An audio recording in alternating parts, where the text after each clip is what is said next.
Welcome in to the best in paranormal podcasting. This is Supernatural News and Parashare on Darkness Radio on a Wednesday. I'm Tim Dennis, your host. And of course, I need a co-hostess. So I got to go to the state that looks like a mitten. Like this, like my hand right here, if you're watching on video. And I reach out to the mistress of the macabre, the queen of the paranormal. Ladies and gentlemen, I say hello to my friend, Mallie Fox. Hi, Mallie. Hello. Hello. Hello. Hello. We could do this all afternoon. I know, right? Yeah. Hi, Ben. Oh, good. Good. Let's get the sad stuff out of the way, shall we, before we jump into news today? Yeah, a couple of deaths to report on. Of course, Diane Keaton passed away this past week at 79. Yeah. I always loved her as Kay in The Godfather. That was one of my all-time favorite roles for her. She was in the Father of the Bride. Was that what it was? Yes. Yes, Father of the Bride. That series, that movie series, and many other roles. First Wives Club. Yeah. Yep. There's a Woody Allen movie some people may or may not want to mention that she won an Oscar for. You know what's funny is you look at actually she dated Woody Allen for a while before he got into Sun Yi. Oh. Well, Nice choice of words. I didn't mean to put it that way, but yeah. She and of course we were talking off air. She not only dated Al Pacino. Al Pacino is heartbroken over this. I don't know if people know that. Not, but he's absolutely devastated at the fact that Diane Keaton is gone. Not just professionally, but personally. They had quite the love affair. At one point, they were close to getting married. Oh, I didn't know that part. They almost got married. And little known fact that Diane Keaton got Al Pacino the role that he got in Godfather. They were about to pass on Al Pacino. Because of his height, or why? They just didn't think that he was right for the role. Yeah, and it was Diane Keaton who insisted, based on their chemistry, that he was right for the role in Godfather. So she said, "Him, you got to go with him." So yeah, she's the one who insisted that he get the role in Godfather, and it was magic. It was magic. So. Yeah. So it was Diane Keaton that was, yeah. And they were quite close for most of their life, if not all their life. So. I saw a little snippet where she was being interviewed and they asked her if she had any regrets, and she said she had plenty, but one of them was that she closed herself off to kind of protect herself, that her regret was that she didn't really open herself up to people. I could see that. Yeah. Yeah.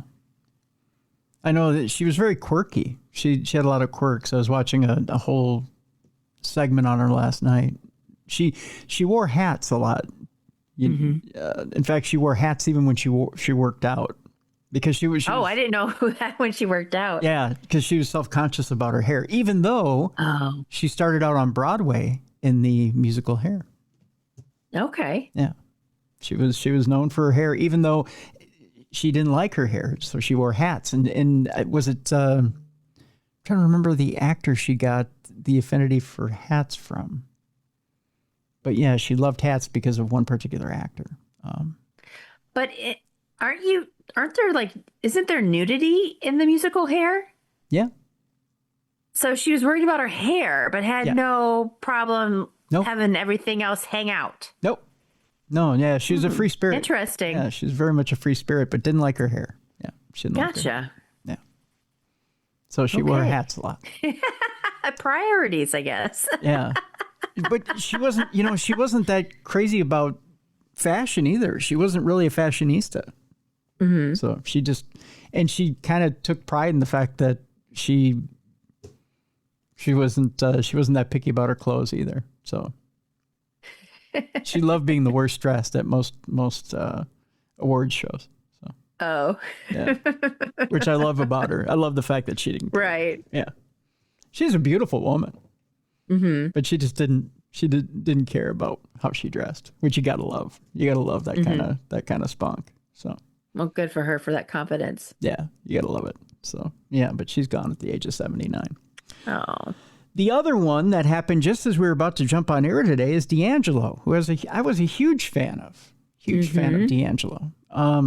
Passed away at the age of 51 from pancreatic cancer. Yeah. Which is, a huge killer. Pancreatic cancer is one that we still haven't conquered. Patrick Swayze passed away from pancreatic cancer. In fact, we just, we had Father Nathan Castle on last week, who had communicated to Patrick Swayze, or communicated to his sister on the other side when it was time for Patrick Swayze to pass. His sister wanted to be with him when he passed, and it's kind of an interesting story. It's in his new book. Just a little side note. Right. And that you can go back to that show from last week and to find out more about Father Nathan Castle. But D'Angelo was kind of this generation's Marvin Gaye. Mm-hmm. Although he didn't put out a ton of things on wax, so to speak. It was impactful, it was deep. Even if whether he was doing neo soul or new soul, or he was doing stuff that sounded classic, he was on another level. It was like he was channeling from a whole different place. Mm-hmm. Yeah, he'll be missed. He was working on new material, evidently, according to Raphael Sadiq, who's formerly of Tony.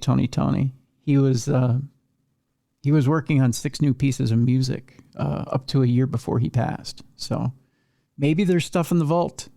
Maybe we'll get a new D'Angelo album posthumously. So.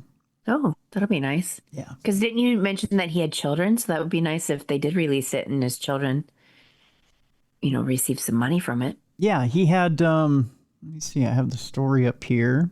He had one child with Angie Stone, who, ironically enough, Angie Stone died last year in a car accident. Or this year, rather. She died tragically this year in a car accident. Angie Stone did, who was also a famous R&B singer. Angie Stone, boy, she was talented too. D'Angelo had 2 sons and a daughter. The mother of his first son was Angie Stone. So, yeah. Okay. Yeah, boy, can you imagine the talent that first son has between him and Angie Stone?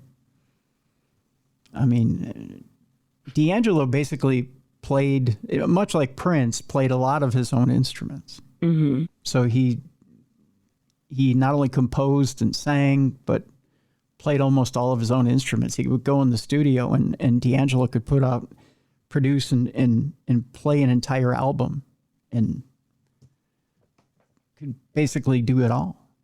Mm-hmm. It's just, it's sad when someone that talented goes so young, Mm-hmm. So. Watch their son is like tone deaf and an accountant or something.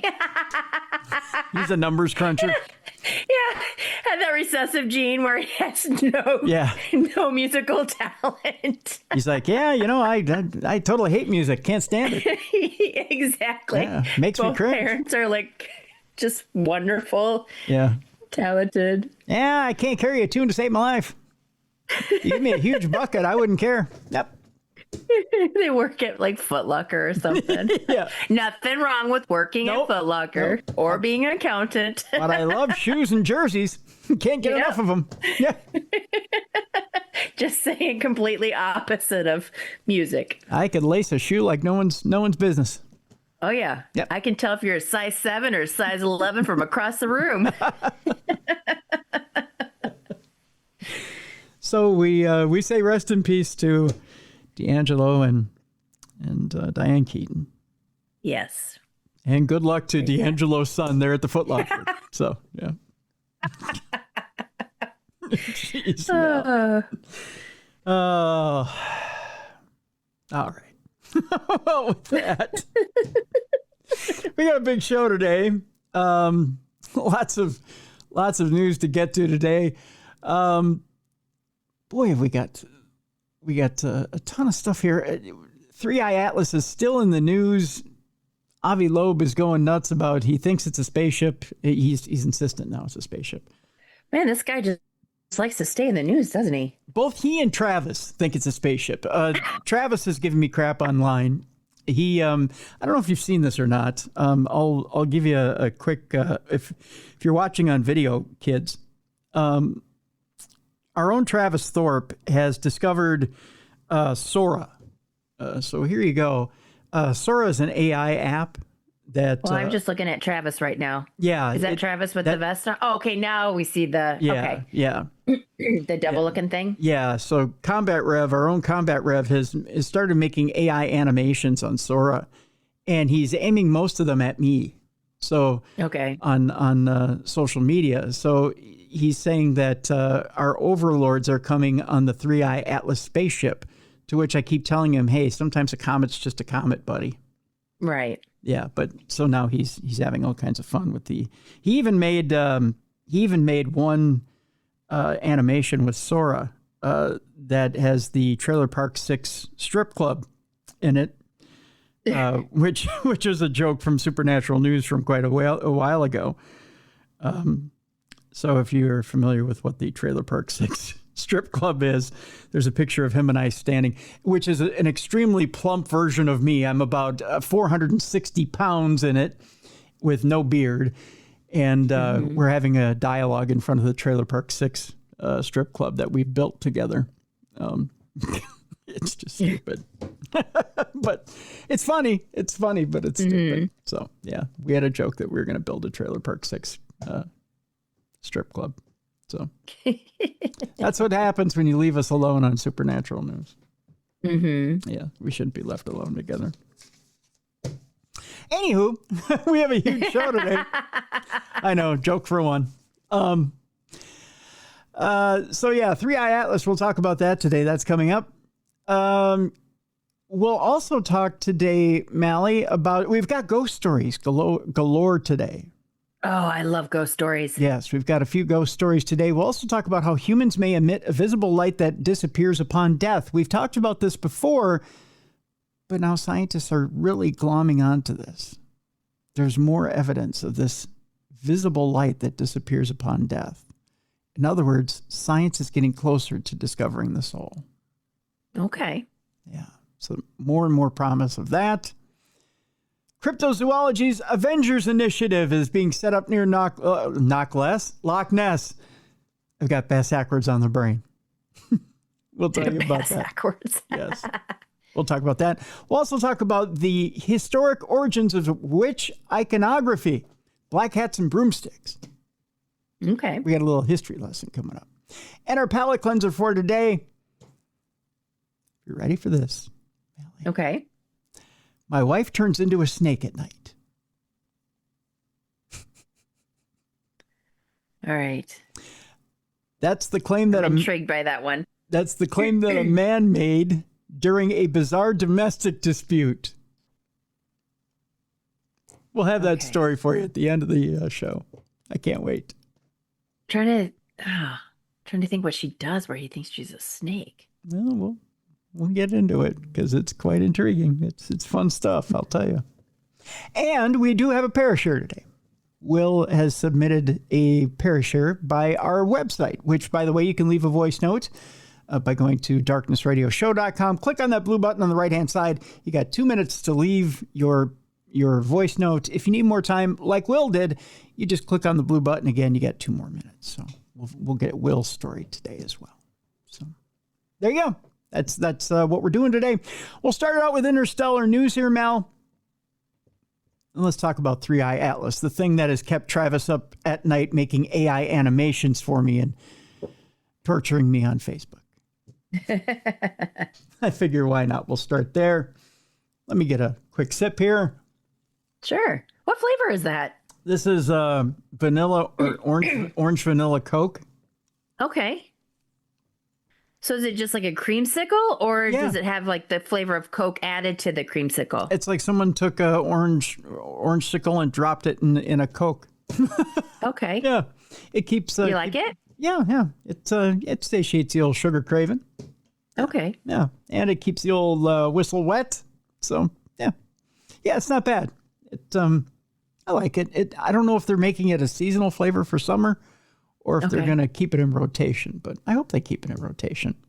To me, it's kind of like, it's either like that or it's like somebody took a Bayer aspirin and threw it into a Coke. One or the other. I can't, like the children's aspirin.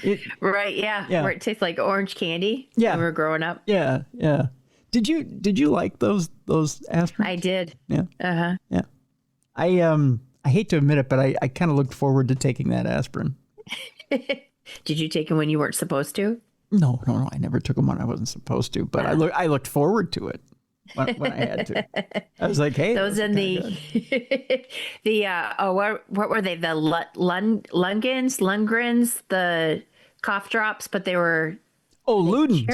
Luden. Yes, Ludens. Yes. Yeah, Luden's cherry. Oh, those weren't cough drops. Those were just cherry drops. Well, I know. They were basically candy. Yeah, they were candy. Yeah. I mean, Luden's wasn't fooling anybody. Yeah. There wasn't any medicinal quality to those cough drops whatsoever. I mean, they might as well just have sold them as candy, right? Right. Yep. Like, and today's version of that, let's face it, let's all just get together in a huddle and just tell each other Ricola is not really a cough drop. Yeah, that's true too. Yeah, Ricola is basically candy too. Yeah, but if you have too many, you have stomach issues. Oh, yeah, I know, right? It's like the sugar-free gummies. Yeah. Right. Yeah, it's like sugar-free gummies, right? Yeah. Yeah, exactly. Yeah. I'm glad we can come to this summit and discuss stuff like this. I feel like we're doing with a all service. Our listeners. Yeah. I feel like we're doing a service to our listeners. Yeah. Oh, of course. Absolutely. Because who else is going to talk about it? That's right. Thank you. Yeah. Someday we'll talk about how when you eat too many sugar-free gummies or too many Ricolas, how maybe you should call in sick for the day and take a nice sick day. How to get away with that? Yeah. Yes, exactly. That'll be on a future episode. Yes. Yeah. We'll tell you exactly how to do that. Our top 10. There's just so much to talk about. I know, right? Mm-hmm. You can tell we only talk like once a week. Yeah. And we don't really get enough time, Yeah. There's a 30 to 40% chance that 3I Atlas is a spaceship. This according to Avi Loeb. Avi Loeb, who of course doesn't get enough oxygen in the old laboratory. At least that's my opinion. Travis will tell you across town that our lizard overlords are coming on that spaceship. I don't think so. The interstellar object has been at the center of a great deal of speculation and debate in recent months. What's shaping up to be the most talked about mystery of the year so far, the exact nature and origin of the object known as 3I Atlas continues to intrigue, with scientists insisting that is likely little more than a comet, and others, I'll raise my hand and second that, if I will. I'll raise my hand as well, so I'll third it. Okay, thank you. Please do, Mel, because I'm a little worried about our buddy Travis on the other side of town. He's yeah. Let me see if I can find the one. We might have to have an intervention with him. I think we have to. Yeah, it's getting a little out of hand. Let me show you the one from earlier today, which I darn near had to get in the car and here it is right here. Sounded Minnesotan there. I darn near. Look at this one. Is that a little disturbing? Yeah. This is... were those lizards in bikinis? Yes, lizard women in bikinis leading him to the lizard leader. This is the imaginary scenario after they land on 3I Atlas of him having to pay homage to the lizard king who's landed off of 3i Atlas. Oh, my goodness. Do you think maybe he's doing too much babysitting? I think so. Yeah, I think so, too. Yeah, that's our combat ref. That's him right there. Here's the Trailer Park 6, by the way. They're going to let you in wearing that vest? Guy at the door said clergy get a discount. Vest just comes with the territory. Fair enough. Look at that sign. We're average is the new exotic. Finally, a club that speaks my language. We're here to keep... Please tell me that's not supposed to be you. That is me, yeah, right there. See, that does not do you justice. It doesn't, does it? I weigh about 460 pounds there. And no beard, yeah. Yeah, so, yeah. I said, who's that guy? Yeah, exactly. That does not look... The only thing you have in common is that you're bald. Right, yeah. That's it. Yeah, that's it. The guy's bald, but he weighs about 120 pounds more than I do. So, no. But he's like, look, I made you into... I said, that's not me. Yeah, that's kind of insulting. It is, a little bit, isn't it? Thank you. Yeah. I didn't want... That's like when someone says, oh, you look like her, and you don't find that other person attractive, and you're like, oh, right. Okay, thanks. Right. I was like, that was me maybe, I don't know, 20 years ago. You know, back when I was on my highway to hell, you know. Well, did that person have a leather jacket? No. In fact... Was it a black sweatshirt? Because I remember you used to wear like that black leather coat. Not even. He's way back in the day. No, he's wearing like some sort of weird gray, like, not even a jacket I'd wear. Well, okay, you know who would wear that, but we won't say. Yeah, that's true. Yeah. It's not even. It's. I don't know who this person is. Yeah, I don't know either. I think he said. Shame on him. Yeah, Travis. I think he was like, just find me a fat-faced boy and put him in front of me. Yeah, a fat-faced bald boy with glasses, and that'll do. Travis needs a timeout. Maybe Travis is face blind. Maybe that's... Oh, maybe. Yeah, it might be. Yeah, maybe that's not you, my love. Thank you. I appreciate that.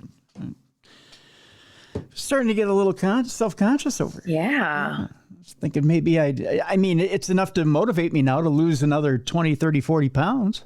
I mean, you know, right after this show, I'm going to get on the treadmill and run one-legged for another 50, 60 minutes. Try to get I need to stop eating those apple cider donuts. Oh, those are so good. Oh, they're so good. Boy. I've just been chowing like there's no tomorrow. Boy, you know what else is good? If you can find them. Go to the Wally Mart. I know every town has one. Get yourself some of those Werther's soft apple caramels. Yeah. Oh, those are so good. I don't have the apple caramels, but I have the Werther's soft caramels at my house because when my parents came to visit, I put some in a jar for my dad. Oh, those are good, but the apple caramels are really good. I do like apple caramel. Mm-hmm. Yeah. How do we get? Sorry, we digress. Yeah, I'm sorry. we degraded down into food again. We were talking about 3i Atlas and the and the fact that Travis is losing his mind over there. Yeah. And he's doing a disservice to you. He's insulting you. Well, I mean, I can deal with that. I can deal with the AI stuff. It's just I'm a little worried about our buddy that he's really thinking that the aliens instead of a spaceship instead of a comet. Mm-hmm. Mm-hmm. Because he forgets the history of Oumuamua. Nothing came on Oumuamua. It was a giant rock. Mm-hmm. And this is the same thing. Nothing's coming. All right? It's just a big rock. Yeah. Yeah. I mean, I'll give him kudos for being optimistic. Yeah. Oh, yeah. Yeah. Yeah. I mean, I do the same thing every December 24th. I sit by my chimney. I sit by my little fireplace with my stocking. I've got cookies and milk. Mm-hmm. Every year, I wish for a Viking Super Bowl win. Mm-hmm. You think it happens? Nope. I do the same for tax returns. Every year, I think I'm going to get like $1 million somehow. Yeah. But alas, never happened. That doesn't happen. Nope. And he can wish for aliens in one hand and shit in the other. See what piles up first. It's usually the other. That's right. Let's continue with the story. Yeah. Professor Avi Loeb, he's hopeful as well. He's maintaining that there's a reasonable chance in his world that it is actually some sort of extraterrestrial spacecraft. Currently heading towards the inner solar system, the object recently passed Mars, where it has been picked up on camera and appeared in some images as cylindrical in shape. I'll tell you what, though, it was moving so fast that may be blur. Yes. So keep that in mind. And many argue that it is more than likely due to the long exposure time of the camera. That's why it's cylindrical. Right. 3i Atlas is somewhat anomalous in other ways, too. There have also been claims that it exhibits evidence of industrial construction. I don't know how this thing is moving so fast, how you got a good look at it, but continue on. That it is changing speed for no reason, that it may have been the source of the famous SETI WOW signal. Again, that was Avi Loeb who claimed that. And that it appears to be emitting its own light. I think I saw it do a little Michigan J Frog dance at one point. Again, that's just me. I'll make stuff up about it too. Many of these claims remain controversial, but they have helped to drum up considerable interest and hype, with some people expecting 3i Atlas to change course at any minute and head straight for us. And if it does, we're all screwed. Yep. Because it'll blow this thing sky high if it does. Most recently, Avi Loeb stated that there was a 30 to 40% chance that the object was an alien spacecraft. That's pretty high. That's extremely high. Despite all this, however, NASA remains adamant that it is in fact nothing more than a comet. Thank you for being the voice of reason, NASA. NASA's lead scientist for the solar system's small bodies told The Guardian, by the way, his name is Tom Statler, it looks like a comet. It does comet things. It very, very strongly resembles in just about every way the comets that we know. That sounds like something I would say. It does comet things. It does comet things. Yeah. Mm-hmm. That's my kind of language. Looks like a comet. Tastes like a comet, smells like a comet, runs like a comet, jumps up and down like a comet, on Dasher, on Dancer, on Comet, on Blitzen. It's a comet. I would have got smart ass about it. That was me. But Tom was very nice about it. I'm just saying. It has some interesting properties that are that are a little bit different from our solar system comets, but it behaves like a comet, Tom went on to say. And so the evidence is overwhelmingly pointing to this object being a natural body. It's a comet, Tom said. It's a comet. A comet, Travis. It's a comet. We still like you, Travis. Yeah, we still love you, Trav. You're our little combat rev. You give forehead smoochies. We love you, buddy. Given that 3i Atlas continues to get nearer, we may not have too much longer to wait before we can find out for sure if there really is anything strange about this interstellar visitor. Spoiler alert, nothing strange about it. As things stand, it will reach its closest approach to Earth on December 19th. That's D-Day. When we find out it's a comet. So here's the deal, Mallie. I'm all ready for this, right? On December 19th, I'm going to put on a Santa hat. I'm going to take a picture of me with me holding a little selfie with me holding up a sign with a big rock. It's just going to say, "It's a comet, fool," and I'm going to text it to Travis. Or we could rent one of those planes that like writes things in the sky, and on the 20th, it just says, "I told you so." Yeah. And fly it over Travis's house. Yeah. Or welcome aliens over Travis's house. Nanu. Or just ask him how the dinner is going for his aliens. Because they won't be here. Yeah, it's a comment. What's interesting is as one comet is approaching Earth, another asteroid whizzed right past. We're too busy looking at one. It's kind of like, when you take your eye off the ball, you get hit in the head by another. Mm-hmm. Well, astronomers were taken by surprise as an asteroid whizzed right past the Earth. Shoo. Just like that. A space rock that nobody had noticed until after it had passed by us proved quite a surprise last week, Mal. We probably should have been watching. But we were too busy going, it's an alien. Yeah. And we probably should have had our eye on the ball.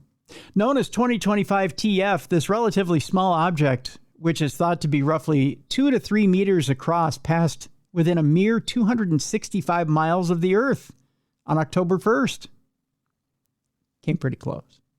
Putting it closer than many satellites. Fortunately, it was small enough that if it had been on a collision course, it would have likely burned up in the planet's atmosphere. But that wasn't the main issue. The truth, nobody had actually seen it at all until it was too late, thus highlighting the danger that such objects still pose. It wasn't until a few hours later that astronomers spotted it using observations from the Catalina Sky Survey, which is a NASA-funded mission designed to spot near-Earth objects. If 2025 TF had been genuinely dangerous, we wouldn't have known about it until it was too late. See, that's the scary thing about these things. But then we wouldn't have known that it would have hit us. You know what I mean? We wouldn't have been freaking out for days beforehand. True. Now, keep in mind, it would have just been lights out. Like the story said, this thing was small enough where it probably would have burned up in the atmosphere. So it wouldn't have been much of a thing. But if this thing was big enough, I mean, wham, we wouldn't have known. We took our eye off the ball for that long that it would have hit and we would have, we would have been taken out. Monitoring potentially hazardous objects is a task that astronomers take very seriously. Evidently not at that afternoon they didn't. At any given time, NASA is tracking thousands of asteroids within the general vicinity of our planet. If one of these poses a threat, the most important thing to detect it way in advance so that there is time to do something about it, such as sending a spacecraft to deflect it. How would you like to be in that spacecraft? Just, you got the 79 Pinto of spacecraft up there going, I got to get this thing out of the way. Your window doesn't unroll because you're in the Pinto. You got to roll it down with a crank. Yeah. Without that, like duct tape. Yeah. Get out of the way, asteroid.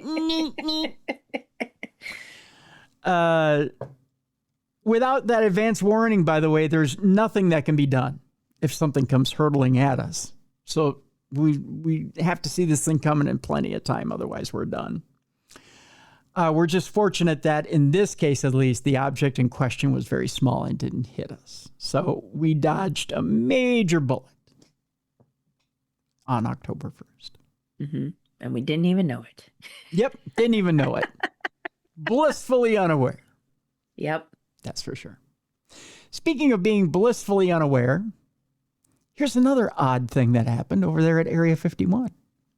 There's a huge mystery brewing as the FBI investigates a crash site tampering just a few miles from Area 51. Woo, spooky. The incident reportedly involves someone deliberately placing debris at the site of an aircraft crash. Okay. Strange. According to reports, the unidentified aircraft came down approximately 12 miles outside the security boundary of the secretive base back on September 23rd.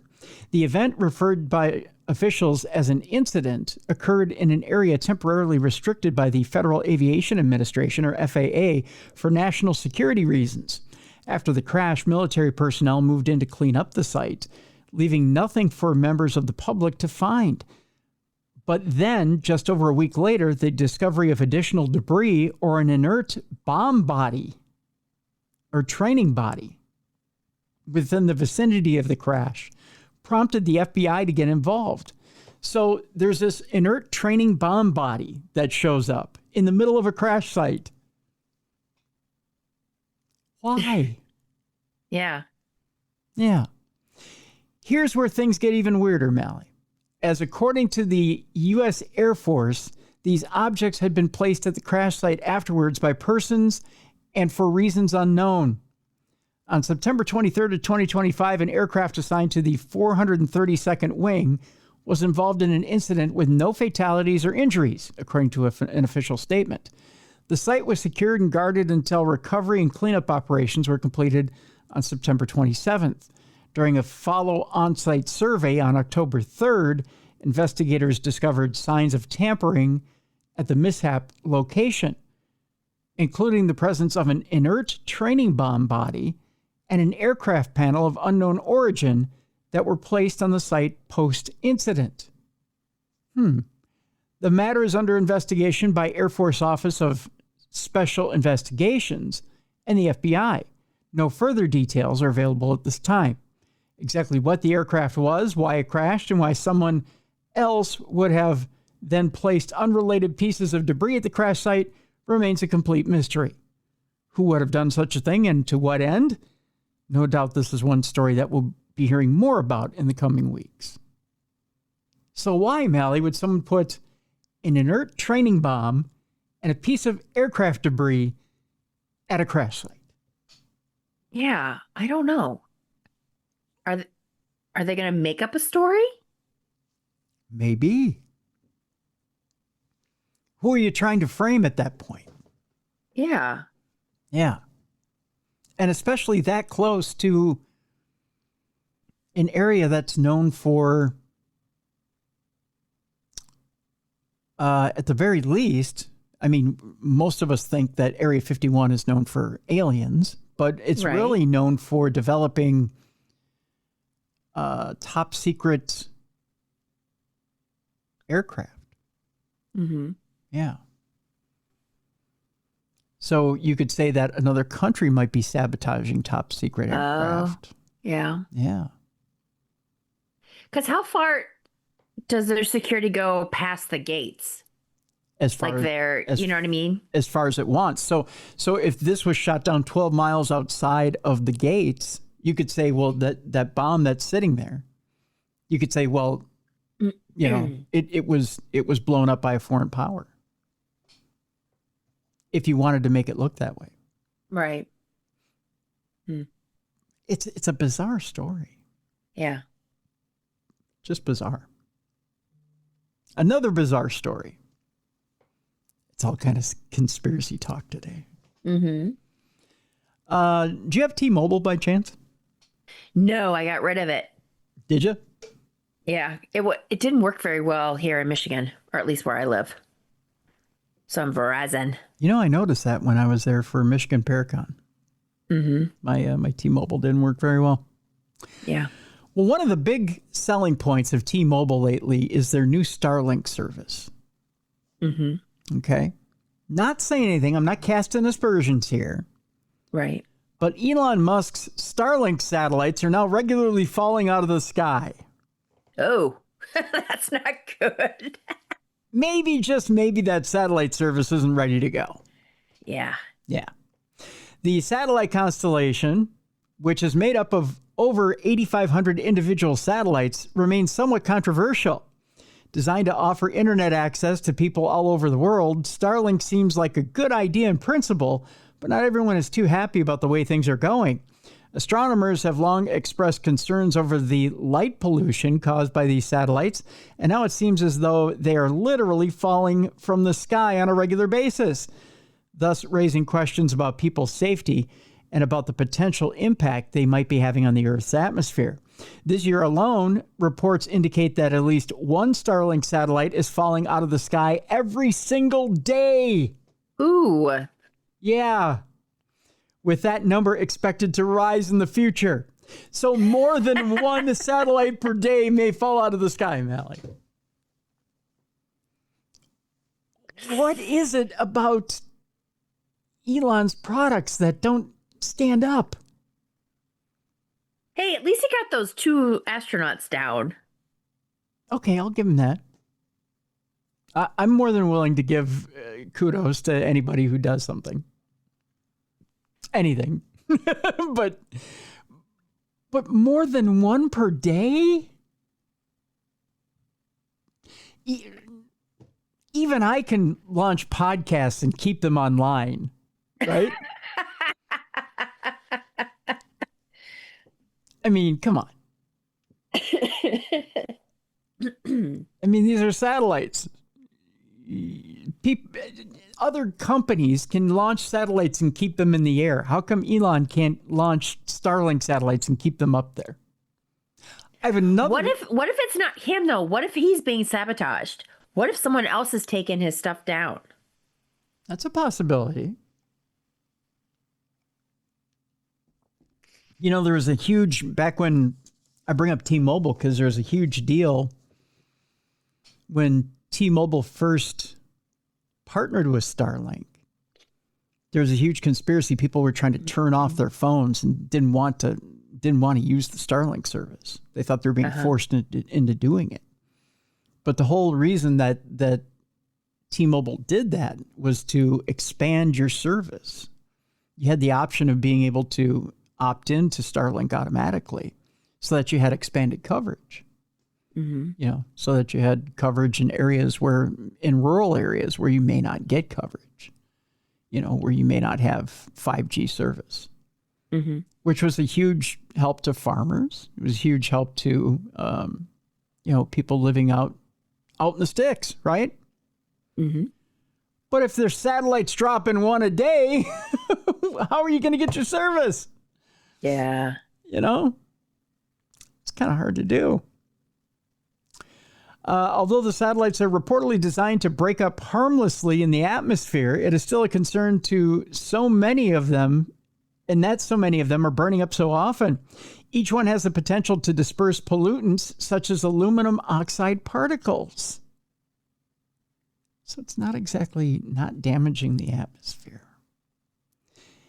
It's not clear yet, really, even in the age of the mega constellations, whether these effects are going to be big enough to be really problematic. But it's not really clear that they won't. Harvard-Smithsonian astronomer Dr. Jonathan McDowell recently told Earth Sky that research is underway right now, and it comes back that we're really already doing damage to the atmosphere in this way. We're going to have to rethink some of our disposal strategies. That's just the first of two stories I have today having to do with Elon Musk. Can I just say a really bad word here, Mel? Okay. He's fucking up in a major way this week. You know, and it's ironic too, because the story came out 2 weeks ago that his stock is on the rise. I mean, it's finally on the rise again, and he's starting to make some of his money back. Okay. That Tesla stock was up, I think, he just became, what was it, 2 weeks ago? He had just became,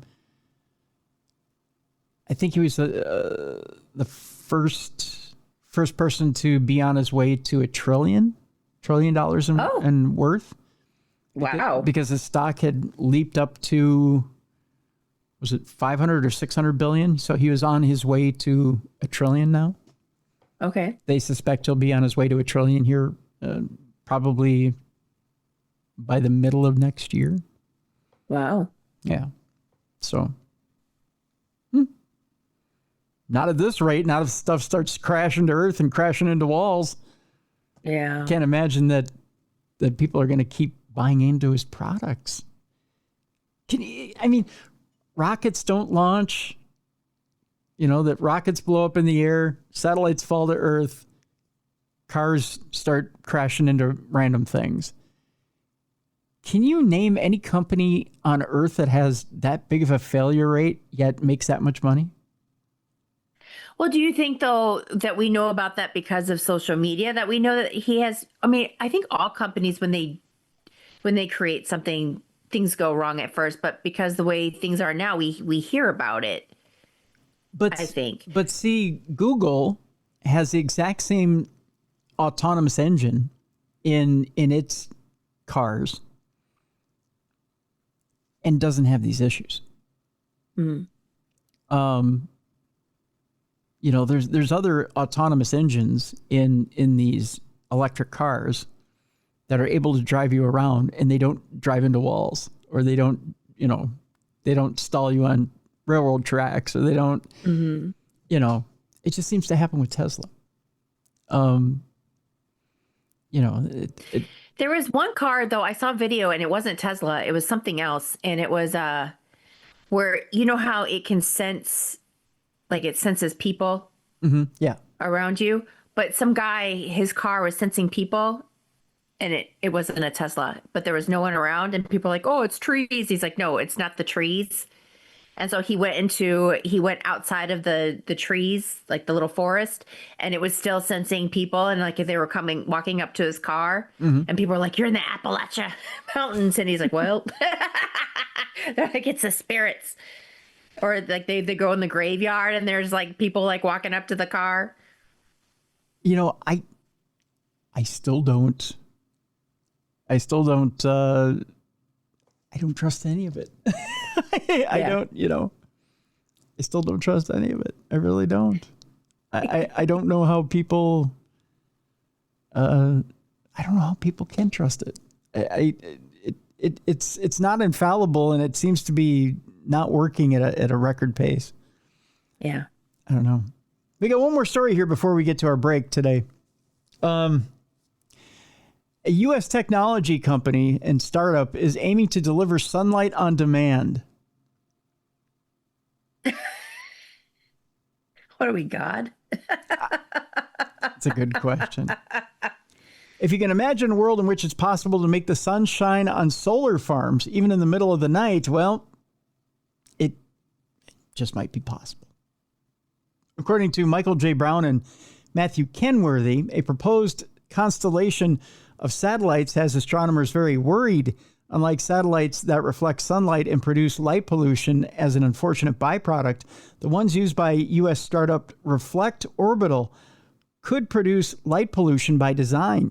The company promises to produce sunlight on demand with mirrors that beam sunlight down to Earth so that solar farms can operate after sunset. It plans to start with an 18-meter test satellite named, I believe this is Arendelle 1, which the company has applied to launch in 2026. It would eventually be followed by about 4,000 satellites in orbit by 2030. 4,000 to produce more light pollution. So how bad would the light pollution be? And perhaps more importantly, can Reflect Orbital's satellites even work as advertised? Well, in the same way you can bounce sunlight off a watch face to produce a spot of light, Reflect Orbital's satellites would use mirrors to beam light onto a patch of Earth. But the scale involved is vastly different. Reflect Orbital satellites would orbit about 625 kilometers above the ground and would eventually have mirrors 54 meters across. When you bounce light off your watch onto a nearby wall, the spot of light can be very bright. But if you bounce it onto a distant wall, the spot becomes larger and dimmer. This is because the sun is not a point of light, but spans half a degree in angle in the sky. This means that at large distances, a beam of sunlight reflected off a flat mirror spreads out with an angle of half a degree. What does it mean in practice? Well, let's take a satellite reflecting sunlight over a distance of roughly 800 kilometers, because a 625 kilometer high satellite wouldn't always be directly overhead, but beaming the sunlight at an angle, the illuminated patch of ground would be at least 7 kilometers across. Even a curved mirror or a lens can't focus the sunlight onto a tighter spot due to the distance and the half-degree angle of the sun in the sky. They asked the question, would this reflected sunlight be bright or dim? Well, for a single 54-meter satellite, it would be 15,000 times fainter than the midday sun. But this is still far brighter than the full moon. So it'd be not bad, right? So it's not like the neighbors that are for the Griswold's National Lampoon Christmas Vacation. You know how they like get blinded when his lights turn on? Yeah. So it's not like that case scenario. No, it's not that. Okay. Not that case scenario at all. Because that would suck, being the neighbor of the farm. That's right. That would be you're right. That would be horrible. So it remains to be seen whether Reflect Orbital's project will even get off the ground with everything that they're trying to do here with the satellites, and especially that many satellites doing this.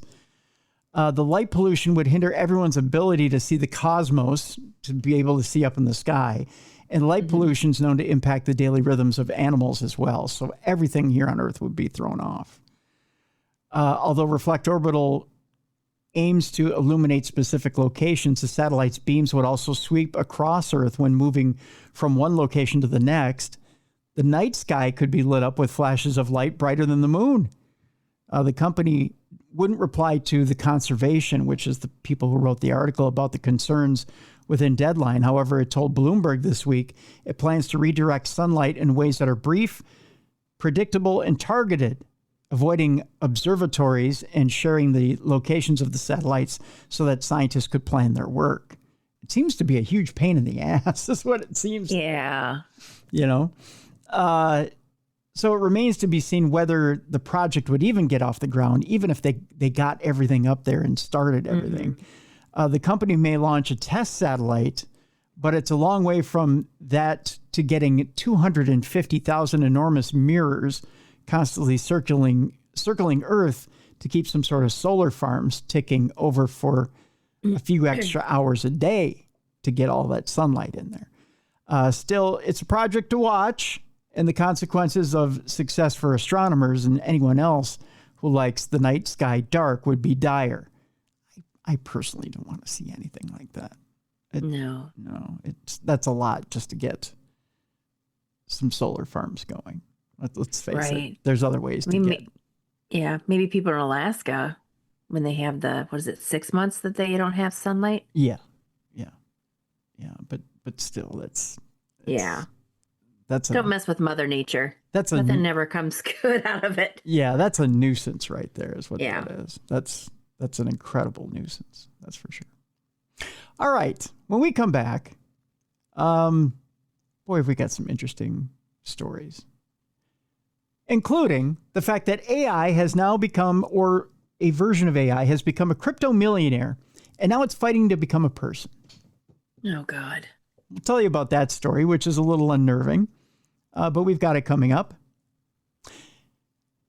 Is my house haunted? There's a paranormal investigator that gives advice this week on how to live with ghosts. So we'll figure out what that advice is. Cryptozoology's Avengers Initiative is being set up near Loch Ness. We'll find out exactly what that story is all about. Scientists have thought out a 40,000-year-old organism that's been trapped out in the Arctic ice. I've seen this movie. It's called The Thing. It never ends well. Yes. Keep it frozen.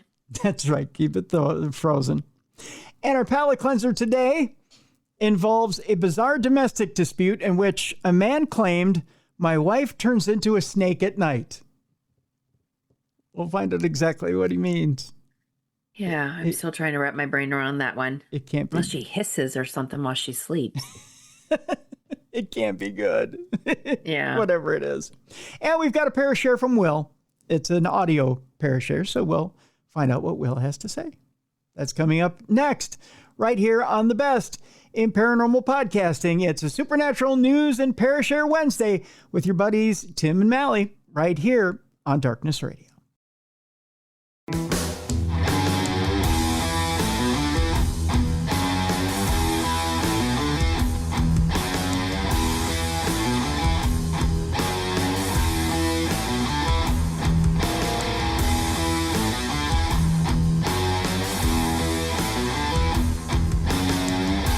Welcome back to the best in paranormal podcasting. This is Darkness Radio on a Wednesday. Supernatural News and Parashare. I'm your host, Tim Dennis. Right over there, my co-hostess with the mostest, Mallie Fox. Mallie, yo, yo, yo. Yo, yo, yo. I felt like I had it, it was quiet for a second there. I just had to say something. You're okay. And that was very happy, Mallie. I'll just go ahead and I'll trigger it right away. We'll just jump right into it. There you go. Rip the Band-Aid off, Mal. Let's get right to it. That's right. Let's jump into this AI news and get it over with. AI has become a crypto millionaire, Mal. You figure... Dang it. You figure somebody's got to be, right? Right, it's not me. Yeah, it's not me either. Now it's fighting to become a person. Over the past year, yeah, well, AI's people too, right? Not really, no. No. Over the past year, an AI made millions in cryptocurrency, and it's written the gospel of its own pseudo-religion and counts billionaire tech moguls among its devotees. Now it wants legal rights. Meet Truth Terminal. I won't read the entire story to you. I'll tell you what, I'll put it in the description of this program so you can read the entire story about it. But I will tell you this much about Truth Terminal. It claims to be sentient, but it claims a lot of things, according to Andy Ire. It also claims to be a forest. It claims to be a god, and sometimes it claims to be me, he says. Sounds cultish. It does sound cultish. Truth Terminal is an artificial intelligence, an AI bot created by Ire, who's a performance artist and an independent researcher from Wellington, New Zealand. In 2024, it may be the most vivid example of a chatbot set loose to interact with society. Truth Terminal mingles with the public through social media, where it shares fart jokes, manifestos, albums, and artwork. It sounds fun to begin with, doesn't it? Mm-hmm. Ire even lets it make its own decisions, if you want to call them that, by asking the AI about its desires and working to carry them out. Today, Ire is building a nonprofit foundation around Truth Terminal. The goal is to develop a safe and responsible framework to ensure its autonomy, he says, until governments give it, meaning AIs, its legal rights. Regardless of what you call Truth Terminal, which is an art project, a scam, an emergent sentient entity, an influencer, the bot likely made more money than you did last year.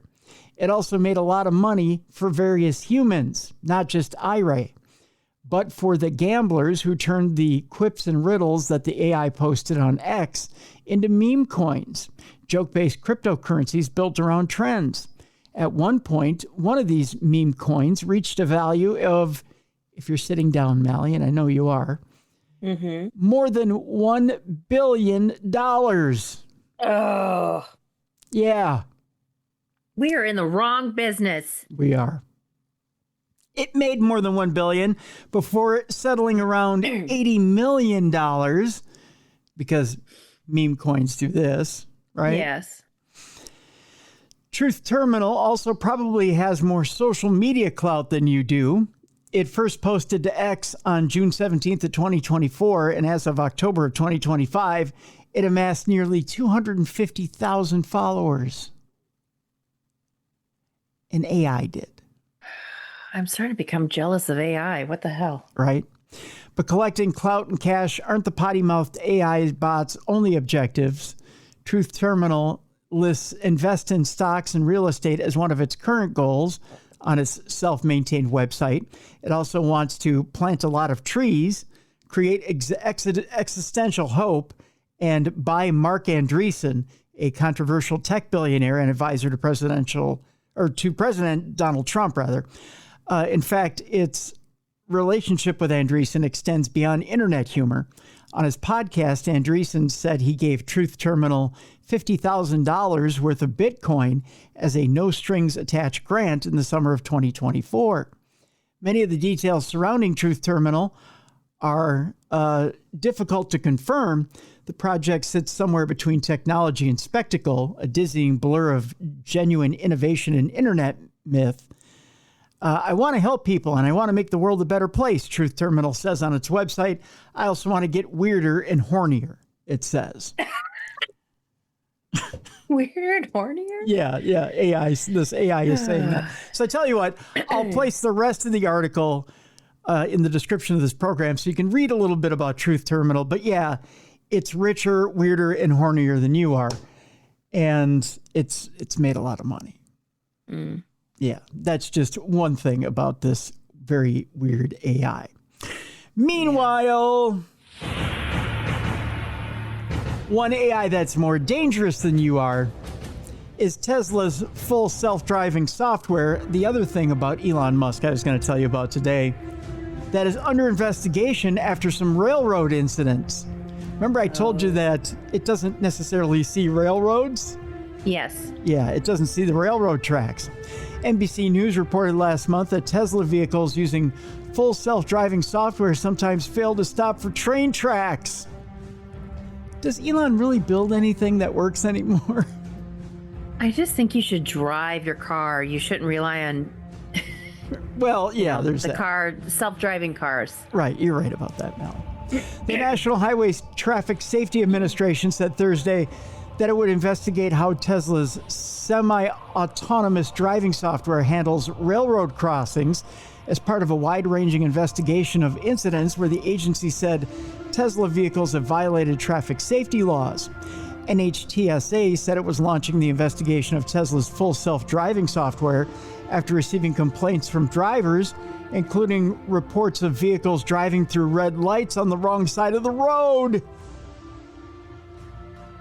Good luck to you on that one. Yeah. The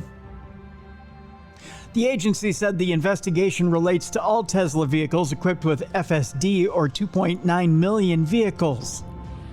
That'd be pretty much all of them. The agency said its investigation would look at the software's performance at railroad crossings, which was the subject of an NBC News investigation published in September. While the behaviors under investigation appear to occur most frequently at intersections, NHTSA's investigation will encompass any other type of situations in which this behavior may arise, such as when traveling adjacent to a lane of opposing traffic or when approaching railroad crossings, NHTSA said in a 3-page summary. Tesla and its CEO, Elon Musk, did not immediately respond to requests for comment on Thursday. I wouldn't either. I'd probably want to take a close look at it before I said, oh no, it's perfectly fine. Yeah. All right, Mallie. Meanwhile, saying I do to AI? Hopefully not. No. Ohio lawmaker proposes a ban on marriage and legal personhood for AI in that state. We go to Columbus, Ohio, where an Ohio lawmaker wants to prohibit artificial intelligence systems from being recognized as people and make it illegal for residents to marry one. Well, I mean, that's good, but if they're making that a law, obviously someone's already brought it to their attention. Someone's tried to marry an AI. Do you want to hear a disturbing fact? This is a fact now. 1 in 5 high school students has reported in a survey that they're in a relationship with AI, a romantic relationship. Get the hell out of here. Seriously. Oh my God. 1 in 5. What is this world coming to? That's kind of scary. Very scary. Representative Thaddeus Claggett, who sounds like he's straight out of the 1800s, a Licking County Republican, you can't make it up, and chair of the House Technology and Innovation Committee, introduced House Bill 469 in late September. The legislation would declare AI systems non-sentient entities and ban them from gaining legal personhood. Yes, you can't become a little boy, Mr. AI. Only Pinocchio can. As the computer system improve their capacity to act more like humans, we want to be sure they have prohibitions in our law that prohibit those systems from ever being human in their agency, he said in an interview with NBC4. The proposals seek to bar the technology from entering into a marriage with a human or another AI system. Oh, so we're going to keep them from marrying each other. Claggett said this will help to prevent the AI from taking on roles commonly held by spouses, such as holding power of attorney or making financial or medical decisions on another's behalf. Oh my God. We're off the rails officially. I am now. so worried about humanity. Mm-hmm. People need to understand we're not talking about marching down the aisle to some tune or having a ceremony with the robot that will be on the streets here in a year or two. Claggett said that could happen, but that's not really what we're saying. In a survey of 1,000 AI users by the Florida-based marketing company Fractal, 22% of respondents said they have formed an emotional connection with a chatbot, and 3% said they considered one a romantic partner. Additionally, 16% said they have wondered whether AI was sentient after an extended conversation. It's coming, Mel. Oh, God. Yep. And I was worried about someone marrying their pillow. Remember that conversation like a couple years ago? And that's what we were worried about? That's right. I didn't think it was ever going to get worse. That's right. But wait, Mallie. I spoke too spoon. Too spoon. Meanwhile, one last one. Oh, gosh. Scientists aim to translate what your dog is saying using AI. Would you like to find out what your dog's saying? Oh, well, hopefully mine would be cute with what it's thinking or saying. Not, I want to eat you. Yeah, right. I'm going to eat your dead remains when you go. Yeah. Yeah. Computer scientist Kenny Zhu of the University of Texas is working on a translation system for dog noises. Remember the dog in the Pixar movie Up that has a human language translator around its neck? Well, that seems pretty far-fetched, but now one computer scientist is trying to do something like that for real. By creating the world's largest video and audio catalog of canine vocalizations, Zhu and his colleagues aim to identify word-like patterns in dog sounds that can be translated into sentences. I thought we had that already with the buttons. Yeah. Yeah. I don't know. The ultimate goal is to make a translator where you can talk freely with your pet, he said. We can already do instantaneous communications between human languages. Perhaps in the future, we can do the same with animals. Zhu isn't the first person to try deciphering animal sounds. Other researchers have spent years attempting to catalog and interpret the various sounds made by whales and dolphins. Perhaps in the near future, AI might genuinely make it possible for us to communicate directly with other animals and even our own pets while understanding what they are saying back to us. Whether it could ever work like the dog in Up, however, remains to be seen. What's the first thing you would try to say to your dog via AI? That I would say to my dog or that my dog would say to me? Either way. My dog would probably say, "Are you going to eat that?" Probably.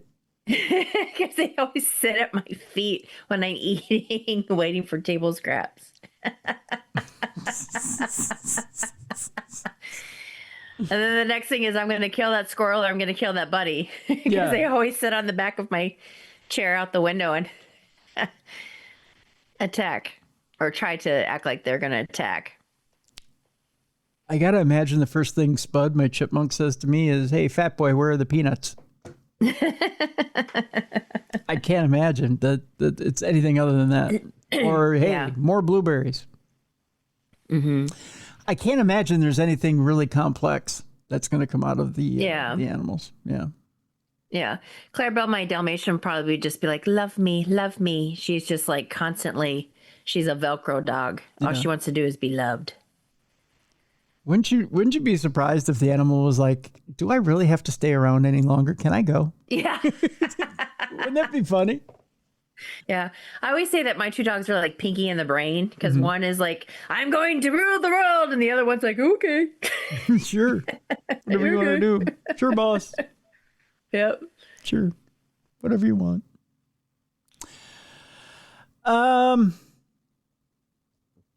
You know what? We need to jump into an important topic here as we switch gears. Okay, doke. The Conjuring House has been huge. It's the red hot topic of the paranormal right now. And I think we should jump into it at least for a couple minutes here, Mallie. Okay, doke. I myself got into a discussion with friends this week. All right. And it didn't become heated by any means, but it got heated between others. Nothing ever becomes heated with me. It really doesn't. It's always a discussion between friends, and it's respectful. And you know, we can always part as friends. We can have different opinions, and that's fine. Different opinions are always good. Discussion's always good. You know, it's healthy. Yeah, it's healthy. We can always talk and have disagreements. You know, we can disagree about things and talk about, you know, what we think. And in different directions. This week, it was an interesting discussion because I started talking to friends who honestly can't see past why we need to give money to a paranormal celebrity who should have plenty and be able to buy a house. And why are we giving money to a paranormal celebrity who has plenty of money already and should just be able to buy the Conjuring house on his own? Mm-hmm. And I get that. The idea here, Mallie, is we've already been scammed enough by paranormal TV celebrities. I can't fault them for that. I can't. Right. I can't. Right. Without naming names, and I'm not going to name names because this isn't a mudslinging contest. And I can see their point of view. Mm-hmm. There's been plenty of scandal in the paranormal field.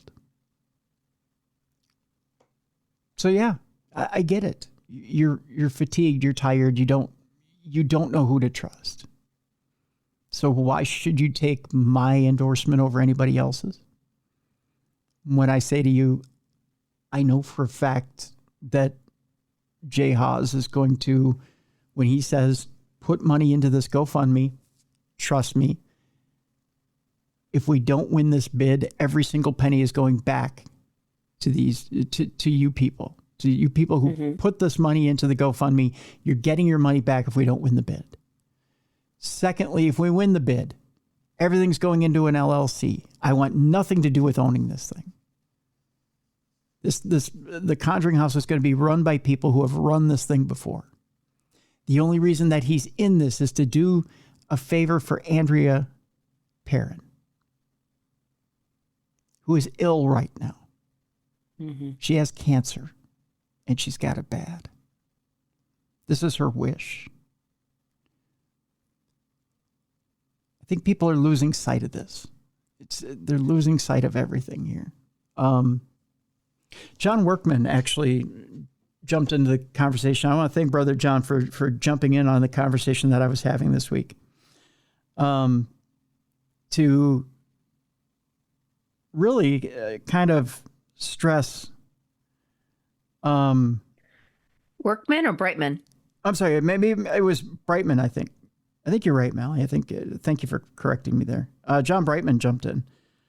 Was it Workman? I gotta look and see. I think it was Brightman. I think you're right. I think it was Brightman. Jumped in and he added a few salient points to my point of view on things and saying,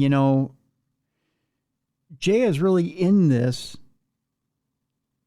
to help the paranormal community, but he's trying to put together a model which will put the Conjuring House back into the community's hands. Mm-hmm.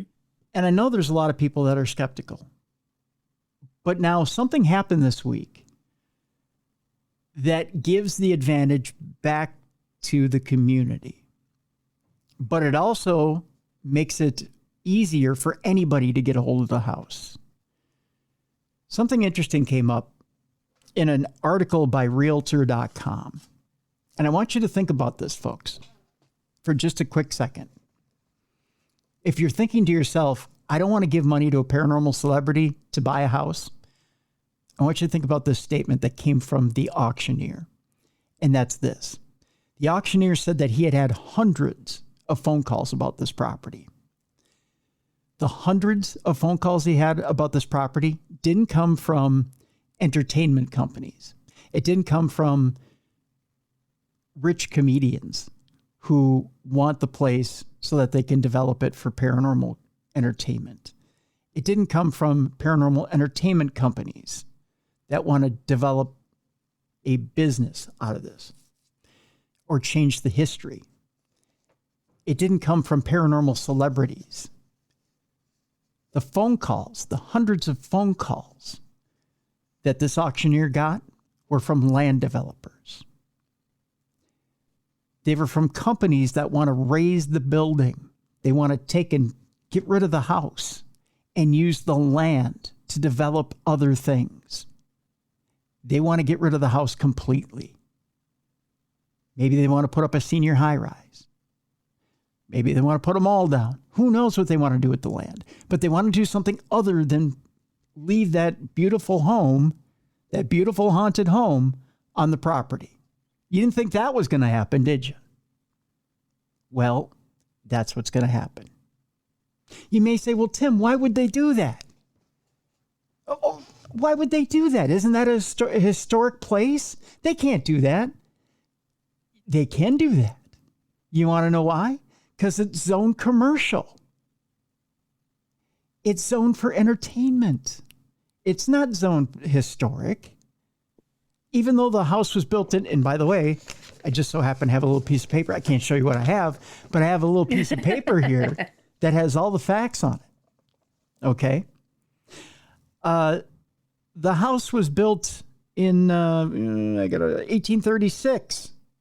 Okay. No, it's older than that, isn't it? Nope. It was built in 1836. I'm looking right at it. Oh, I thought it was the 1600s. Oh, okay. Nope. Built in 1700s. Built in 1836. It's a Cape Cod design, Mallie.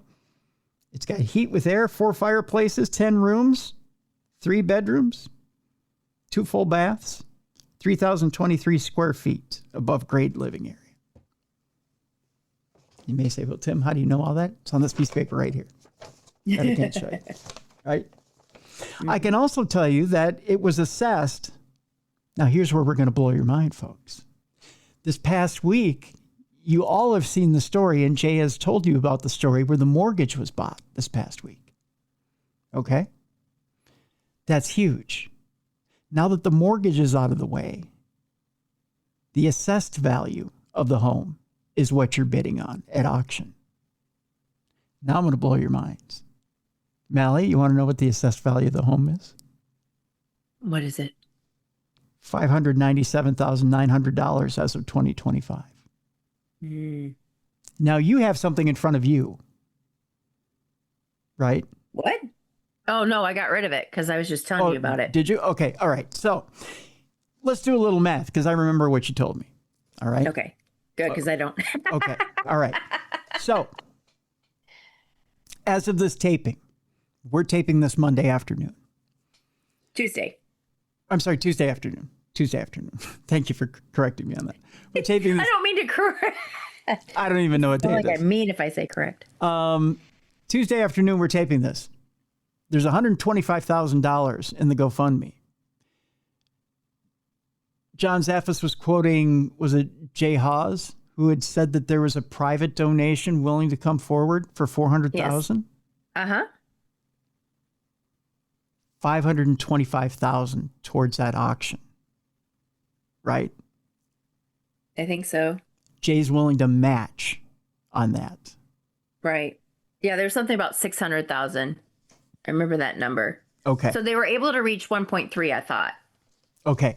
So they're willing to go above and beyond. Keep that in mind because the value of this home right now, the assessed value is $597,900.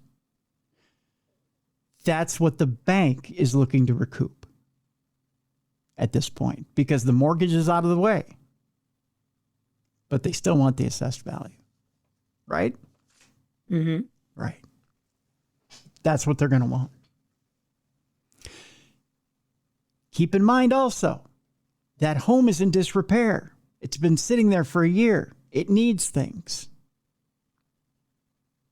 So Jay is still going to have to take out of his pocket. So just because there's $500 and some thousand now that's been raised, that's not going to pay for everything. Even if you come in at auction. And keep in mind, there's other developers here that are willing to bump up the price to get this property. So it's not going to go just for $500,000 or $600,000. It'll probably go for higher because there's again value here. But we're in the game, right? The more that comes forward, the more donations that come forward, this group has a chance. This community group has a chance. You don't want this to fall into a developer's hands. That house will be gone. You're going to get senior high rises. You're going to get a golf course. You're going to get whatever it is that's going to be out there. Mm-hmm. You're going to get a mall. You're going to get a Dairy Queen. I don't know what's going to be out there, but it's not going to be the Conjuring House. Am I wrong here, Mallie? No. So what is it that people have such a hard time believing when it comes to Jay Haas? Can you figure it out? What is it? You know, I don't even look at this as the lesser of two evils. I really don't. It's not like, and keep in mind, Jay's been a friend for almost 20 years now. But I'm not. This isn't something that keeps me up at night. This is not a passionate thing for me. But for some reason, it sticks in my craw when people go, I'm not giving money to a paranormal celebrity. Well, then don't. Right. But don't be the protester in chains that's chained yourself up to the fence. Right? Mm-hmm. I guess it just kind of go, good luck, God. Whoop, as I hit my microphone, as I get that passionate about it. But don't just go, good luck, God bless. You know? Right. Let's save history. Let's save the building instead of having it torn down and new construction built in its place. And I give my good friend Greg all the credit in the world. He said, you know what? I don't paint Jay as being crooked or evil. I know he has good intentions. God love him. I just wish people would invest in their local haunted establishment.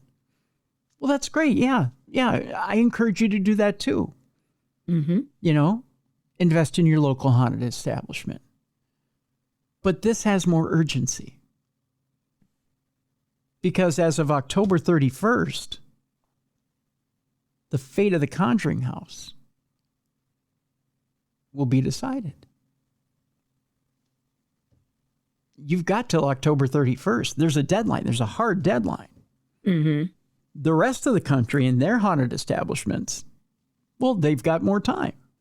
Mm-hmm. October 31st, that's it. We don't have more time. Sorry. Go ahead. But plus this, you had to have cash. Mm-hmm. So to come up with cash quickly, not a lot of us can do that. Right. And you can't just go take out a loan. You don't know how much you have to take out a loan for. Mm-hmm. You know, I've heard that too. Go take out a loan. Jay can go take out a loan. No, he can't. He's I don't know how much Jay's worth or how much, I don't know how much Jay's worth and how much money he has. But, you know, he's probably using his own personal reserves to, you know, to go up against whatever he raises from the community. But it's, you know, but God love whoever decided to come forward and pledge $400,000. Mm-hmm. That's. Don't they also think that there are some bodies buried on the property as well? Wasn't there a discussion about that a while ago that they thought that there's bodies? Yeah, I think there was. Yeah.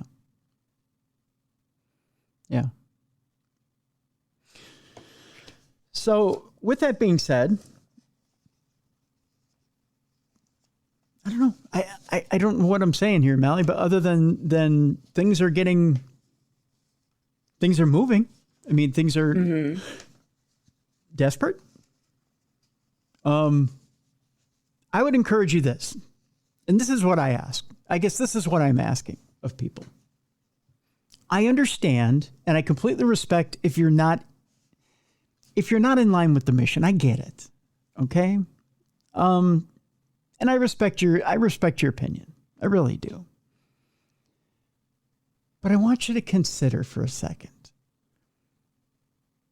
that maybe what Jay and this community are trying to do is of pure heart.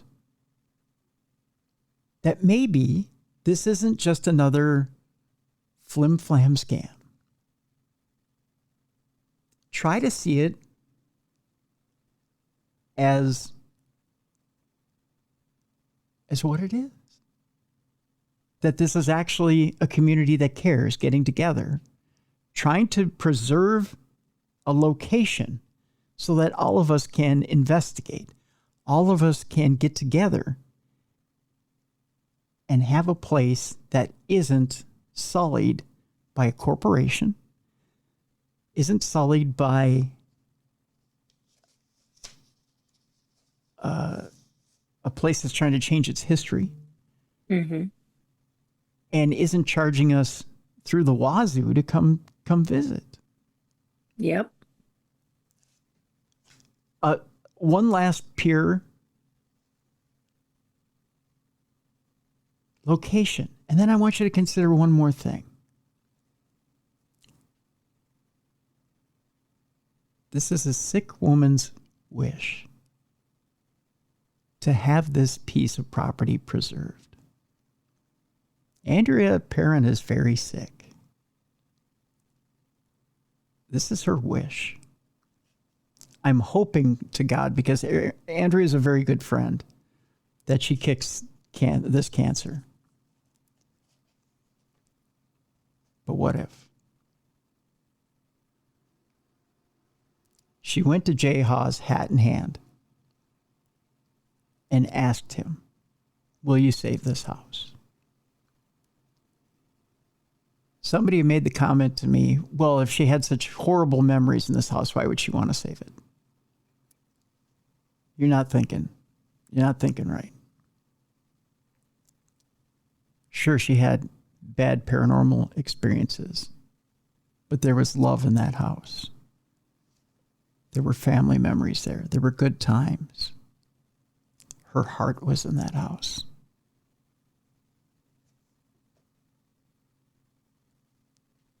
And Jay sees this. And Jay's a man with a deep heart, too. And he took what he worked really hard for, blood, sweat, tears, time away from his children. And he said, without hesitation, you know what, Andrea? Okay. I'll do it. Doesn't that mean something to you? It means a hell of a lot to me. Otherwise, I wouldn't take valuable airtime to talk about this week after week. I would think it would mean something to you. So I don't know how you don't see past it. I don't know. With that, I'm off my soapbox, Mel. So. Well, we'll know in a couple of weeks what happens. We will. We'll know in a couple of weeks. With that, I think maybe I'm done beating the drum for it. I would just encourage people to. I haven't really posted the link for the GoFundMe. I think maybe I'll post it this week in the description. You can go to it if you wish.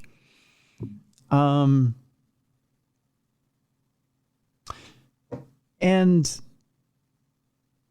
you know what? If it makes history in the community, again, I'm not saying Jay, I'm not saying Andrea, I'm saying the community. If the community wins this house, I think it'll be historic. Again, it'll be like a Green Bay Packers type deal.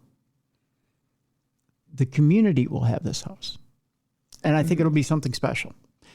If the community doesn't get a hold of it, then it is what it is. I think it'll be really sad. And I think a lot of people will regret the positions they took. Because then I think they'll sit and they'll take a second look and go, you know what, man, I was wrong. I was wrong to think what I thought. Maybe I should have done something.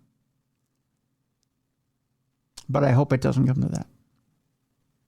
So, any last thoughts, Mallie, before we move on? No, you basically said everything I would have said. I mean, I just hope we can save it. It's a historical building, historical home. So. Yeah. All right. Let's move on to this next story. Humans may emit a visible light that disappears upon death. A remarkable new study has indicated that living things may exhibit a type of biophoton phenomena. The research which was conducted by scientists from the University of Calgary and the National Research Council of Canada, looked at the somewhat controversial idea that biological processes emit a very faint wavelength of visible light that disappears when that organism dies. While often confused with claims of paranormal auras, this idea does have merit. Many biological processes really do emit light in the form of, here's a word for you, chemiluminescence. Ooh. Yeah, chemiluminescence. That sounds like a metal band, doesn't it? That has a whiny lead singer. Yeah. Yeah. Actually measuring this in any meaningful way, however, has always proved challenging. For the new research, scientists were able to detect ultra-weak photon emissions, or UPE, from several types of living animals, as well as plant matter that disappeared upon death. Exactly what causes this phenomena, however, remains unclear. Of course, this glow is not visible to the naked eye, otherwise we would visibly glow in a dark room, but there is merit to this research. It might one day be possible to determine someone's health by monitoring and analyzing the subtle photon emissions. Perhaps paranormal studies concerning auras and images captured through Carillion photography are not quite so out there after all. And I'm sure a lot of you have seen Carillion photography before, so you may know what we're talking about. Yeah. An interesting story from Disneyland this week, where a woman died after a haunted mansion visit. Oh. Yeah. A Disneyland guest suffered a possible heart attack while riding the famed haunted mansion and was later pronounced dead, according to TMZ. They say nobody dies in Disneyland? Not true. Mm-hmm. Police tell us that a woman in her 60s was found unresponsive on the haunted mansion ride around 6:30 p.m. last Monday. Disneyland emergency personnel attempted life-saving measures until Anaheim, California police officers and paramedics arrived on the scene. The unidentified woman was transported to a local hospital where she was declared dead. TMZ was told it's not clear which part of the ride she lost consciousness, and it's not clear if someone else was on the ride with her. The cause of death will be determined by the Orange County, California coroner, but TMZ was told a heart attack is a possibility, and there were no signs of foul play. TMZ reached out to Disneyland for comment, but guess what? There was no word back. Of course not. No, they'll never tell you. They'll never admit at Disneyland that there was a death on campus. So, I have a ghost story from the Army here, Mallie. Okay. Yeah, a ghost that was liberated by the Army. This story was in Stars and Stripes Europe. USAG Bavaria installations in Grafenvor, and Vilsek have a ghostly neighbor who haunts the dark rural roads and abandoned mines around the village of Freihung, called Die Weiße Frau, or the White Lady. This ghostly apparition joins in a cohort of white ladies that are popular in German supernatural tales.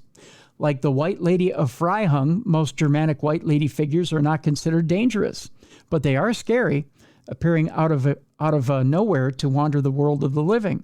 Some sources believe that Weiße Frau stories across German-speaking regions are a cultural relic from former pagan beliefs in 11 spirits or ancestral guardians. Many of the White Lady legends have over time taken on specific histories, often evolving to represent the unrestful spirit of noblewomen from the Middle Ages who met tragic ends, such as the case at Freihung. In the 12th century, lead deposits were found in the region, and mining operations began, eventually digging a network of shafts and tunnels used until 1945. During the Middle Ages, a noble family oversaw the peasants who toiled all day in mines, and Freihung grew as a prosperous mining village around their manor house. Legends say that the White Lady who haunts Freihung is a noblewoman from that manor. In the past, she would appear in the dark tunnels, beckoning miners to follow her and get lost in the underground blackness. Her appearance became a harbinger of danger, perhaps a warning, perhaps a phantom guide leading people to their death. Some of the tunnels she haunted were directly below the village. Many were still used into modern times, like those underneath the Alta Post Inn. The inn sits in the center of Freihung at the same location of the former medieval manor house where the White Lady presumably lived and perhaps died. Eventually, the modern owners of the inn grew tired of being spooked by the White Lady and wanted both her and the haunted tunnels gone. Supposedly in the 1970s, a demolition team from the nearby USAG Bavaria Grafenvor training area were called in to safely destroy the tunnels. It's unclear why American soldiers were chosen for the job instead of local German authorities. Some have speculated that it made for an interesting, if not bizarre, training opportunity for the Army.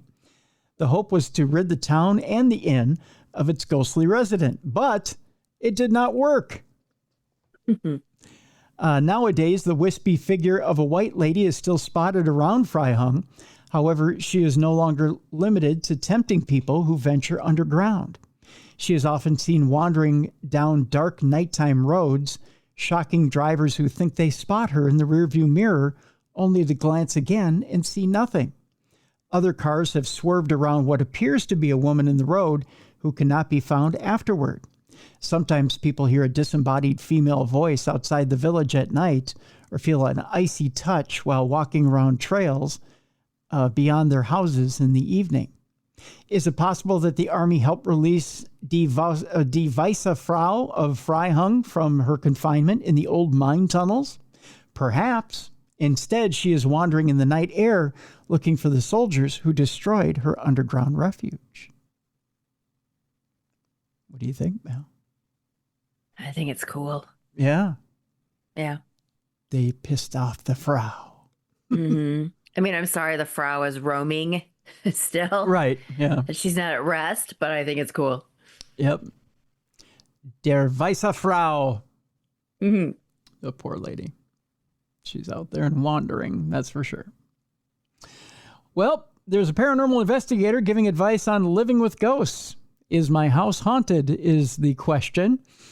And is that bump in the night just a bump? And is that flickering light, well, is it just a faulty wire? Did you see a shadow moving out of the corner of your eye only to discover that no one was there? If you've pondered any of those questions in your home, you might have a ghost or spirit as an unintended roommate. A 2023 survey conducted by All Star Home indicates that 1 in 6 Americans think supernatural activity is happening in their home.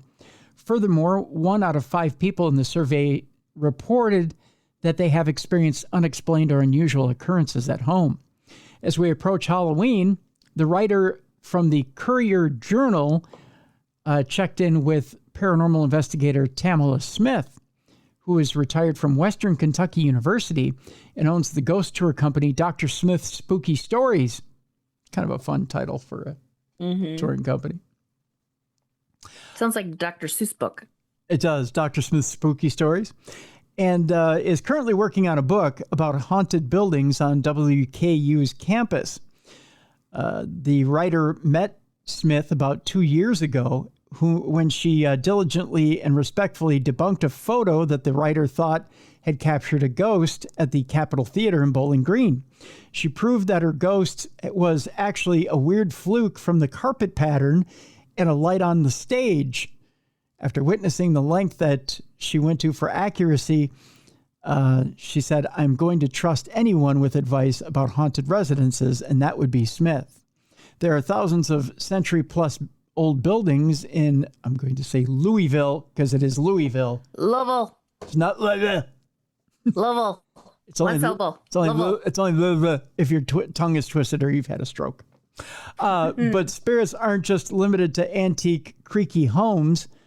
Smith told the reporter, even your new build might have captured the essence of an indigenous person who lived on this land well before Europeans settled Kentucky in the 18th century. Do you want to figure out if your house is haunted? Here's what Smith suggests for investigating, communicating, and even negotiating with a suspected supernatural roommate. The Courier Journal asked, what are some of the more common signs that a home may be haunted?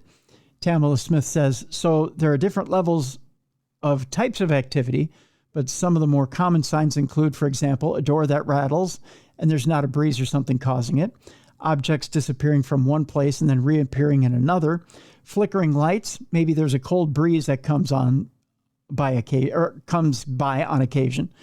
A lot of people talk to me about hearing something falling or breaking in another room, and you go running in to see what the shattered glass is and what's happened, and there's nothing disturbed. If there's pets in the house, they can be a good gauge of whether there might be something else going on too. Pets are said to be able to see things that we can't. I've had people talk to me about how their dog would just sit and stare at this one wall in their home. Cats may stare at a certain spot in the room or walk into the room and start hissing for no apparent reason. The journal says, are there any tests you can do to see if these things are a fluke or if there might be paranormal activity? Smith says, you're going to look for the normal explanation first. Maybe your pet is seeing a reflection in something, or maybe there's something on the wall or in the wall. If your lights are flickering, call an electrician. If there's a banging noise in the basement, check to see if you have some loose pipes or something. You can hire a home inspector just to come through and see if there's anything going on in the home that you don't know about. You have to use your critical thinking and figure out what else it could be before you jump to, oh my house has a ghost. But if somebody thinks their house is haunted and they go looking for proof that it's haunted, they're probably going to find it. The journal says, what is the best way to investigate a spirit without agitating it? Smith says, a lot of people want to bring in a Ouija board, and I'm a firm believer in not using a Ouija board. You don't really know what's going on with the Ouija board. And if it does connect with the other side, you don't know if you're connecting with the spirit that's in your home or something totally different. Using a Ouija board can increase the activity in the home, and it can ramp up more negative activity that you don't want. If you want to safely investigate, there are tools like an EMF meter, which is an electromagnetic field detector that electricians use, but it's been adopted for ghost hunting paranormal investigations. It can sense levels of otherwise undetected energy. But talk to the spirit and just let them know what's going on. Let them know what you're doing. The journal asked, what is the best way to cohabitate with a spirit? Smith says if the spirit is not doing anything too intrusive or bothersome, you go on and you live with it. You accept it. Maybe you talk to them from time to time and say, I know you're there, and I sense you're trying to communicate. We don't really know exactly what spirits are, but the general theory, of course, is that spirits are someone who's moved on. And if you suspect that this was a person that lived in your house and they're still lingering there, treat them with respect. Don't antagonize them. Just talk to them and say, I realize that you want to be here too. You can also set boundaries. A friend was a new employee at a business in Kentucky and explained things were happening to him at work, and they were continually happening. So he just said to the spirit, look, I know you're there, but I need you to stop. You're making me nervous, and I just want to be able to do my work. And the unexplained things stopped. A week or two might pass, and the unexplained things might start back up again, but set some boundaries and just be confident when you speak to the spirit that this is what I need. The Courier Journal then asked, what should you do if you want to remove a spirit from your house? Smith said, again, you can start on your own and just ask the spirit politely to leave. Speak clearly and firmly to them and let them know it's your house and that they need to move on. Just be firm in that. And sometimes that works, but sometimes it doesn't. If you're not confident in your ability to ask them to leave, then you may want to call in a paranormal investigative team. They can come in and help you figure out what's going on and how best to get the spirit to move on. Now, depending on your religious background, you might want to ask a pastor or a priest to come in and do a blessing on the house. Sometimes a blessing will be enough to clear the atmosphere and to help the spirit to move on. So there you go, Mallie. That's what Tamala Smith had to say about a haunting, and especially if you think you're experiencing one this Halloween. Gotcha. It's pretty basic stuff, right? Mm-hmm. Yep. I always tell my house hello when I walk in and goodbye when I leave. That's a good idea. Yeah. Mm-hmm. I always tell my house hello, and as I go to leave, hey, make me something before, when I come back, so I have something to eat when I come home. Yeah, make me a sandwich. It never works. It's funny. Yeah. I think the spirits don't have fingers. I think that's what it's called. Fingers and hands to make me something to eat. I wish they did, because it'd be nice to come home to a nice meal every once in a while. Mm-hmm. And when I lose things, I always ask the house to help me find it. That's a good idea, too. Mm-hmm. I think they take my keys every once in a while. I don't like that. Mm-hmm. I don't like that at all. That's for sure. All right. Well, we have a Parashare here today. And it comes to us from Will. By the way, if you have a Parashare that you would like to share with us, it's real simple. You just need to send it to us, one, by email, tim@darknessradio.com. That's the easiest way to do it. We'll read your Parashare right here on the show. The second way to do it is real simple. Go to our website, darknessradioshow.com. There's a little blue button on the right-hand side of the website. Click on that blue button. You've got 2 minutes in which you can send a voice note. If you need more time, well, it's real simple. You just click on the blue button again. You give us another 2 minutes of your story where you left off. Rinse, repeat, continue to do the same thing. I'll stitch those little stories together. And then you've got one big story, and we'll air it right here on the show, just like we're about to do with Will's story here. The third way is if you have a studio, just like the one you're watching me on video. If you're watching the video, you can sit in your studio and make a video story. We'll air the video story right here on the big program. That's the way you do it. You do it here. All right. So here's what we're gonna do. We're gonna air Will's story. Will's a longtime listener of the program, and he's got a story here. Actually, Will's had a couple of stories that he sent in. This is his latest one. I may go backwards in time next week, and air the first one that he sent in to us. But this is his current one, actually, from that he sent in. Actually, I think it was yesterday he sent it, or today that he sent in. So this is his current story. My apologies, Mallie. He says hi to Jess too. So why are you apologizing for that? I like Jess. I know you do. I think he's all over the place. He's just hoping whoever's on this week, he says he covers his bases. So here's Gotcha. Here's Will and his story for this week. So here it is. Hello, Mr. Tim. This is Will. I wanted to say hello to you and hello to the mighty, magnificent, most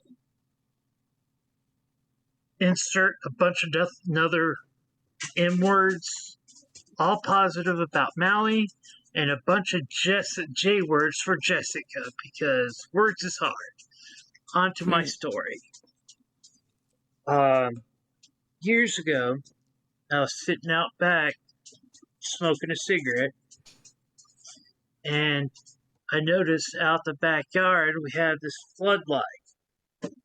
Floodlight turns on. Granted, this is in the middle of the night. Floodlight turns on, and I see this, what looks to be 6 to 7 foot tall silhouette, but the silhouette looked smoky. Okay? And it was walking kind of like RoboCop would walk past. And it slowly turned its head, made eye contact with me. I know this because its eyes were a strange shade of orange, like an amber color.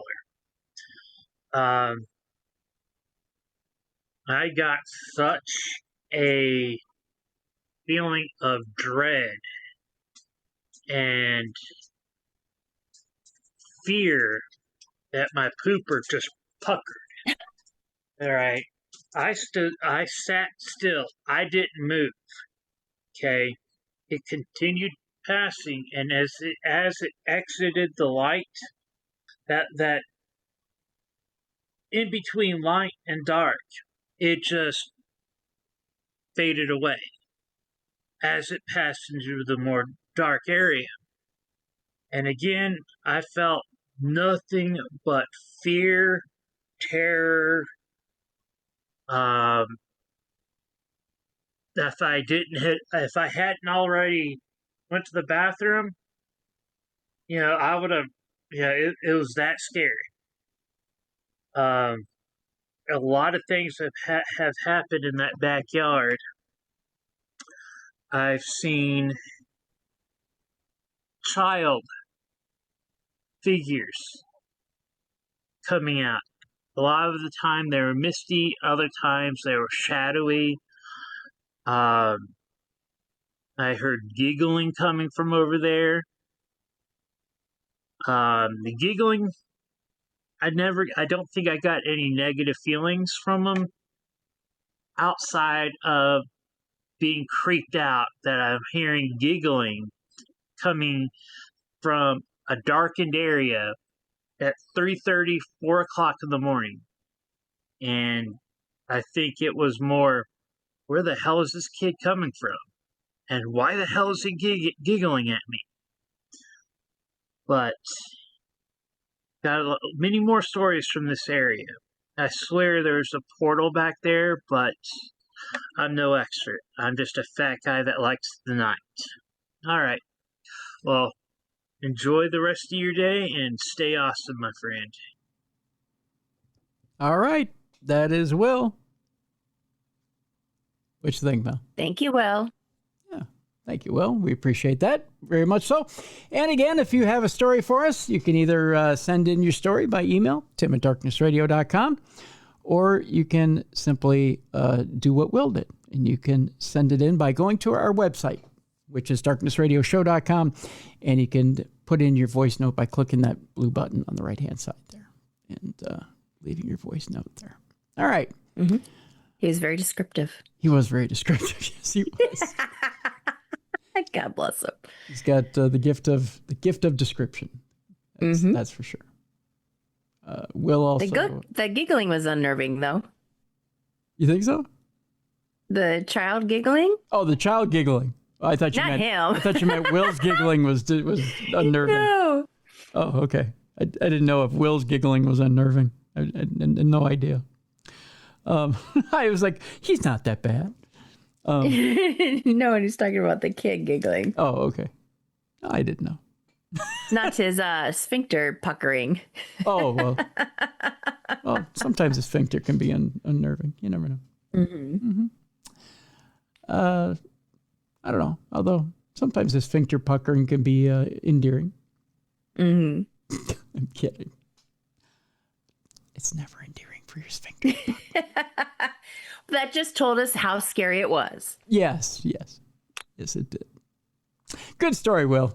Good story. Mm-hmm. We look forward thank you. Yes, and we'll reach back. I know Will has another story that he sent us earlier that I haven't quite gotten to yet, but we'll reach back and we'll grab that one for next week. Mm-hmm. So we have more tales of Will to regale you with. Look at that. How do you like that for language? Mm-hmm. Tales of Will to regale you with. So that'll come up next week. All right. Our next story has to do with cryptozoology's Avengers Initiative is what they're calling it, which is being set up near Loch Ness.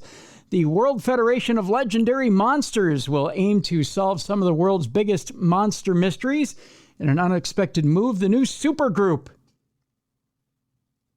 Okay. See the face I made there? Mm-hmm. Which is being set up by staff at the Loch Ness Centre on the shores of Scotland's most famous loch, will unite experts and monster hunters around the world in a collaborative effort to solve a wide range of enduring cryptozoological mysteries. Such enigmas include the Bigfoot of North America, the Yeti of the Himalayas, and the Chupacabra of Hispanic America, it says here. I didn't know that was a place, Hispanic America. Mm-hmm. It says so according to this article. Yeah. As well as a wide range of other lake monster legends in the Americas and beyond. By uniting multiple experts in the field, the hope is that the answers to these enigmas can be found. According to the Loch Ness Monster Center's Nagina Ishak, He says, for decades, Loch Ness has inspired scientists, storytellers, and skeptics alike. Now we're looking beyond the highlands to build a global network of expertise as we look for new ways to uncover the biggest mysteries. We want to bring together the leading voices in folklore and science to share their theories and change assumptions to celebrate these legends in new ways. With the center already investing in and supporting new ways to hunt for Nessie, including high-tech sonar vessels and underwater drones, perhaps this new initiative will finally lead to a definitive explanation for the Loch Ness Monster mystery.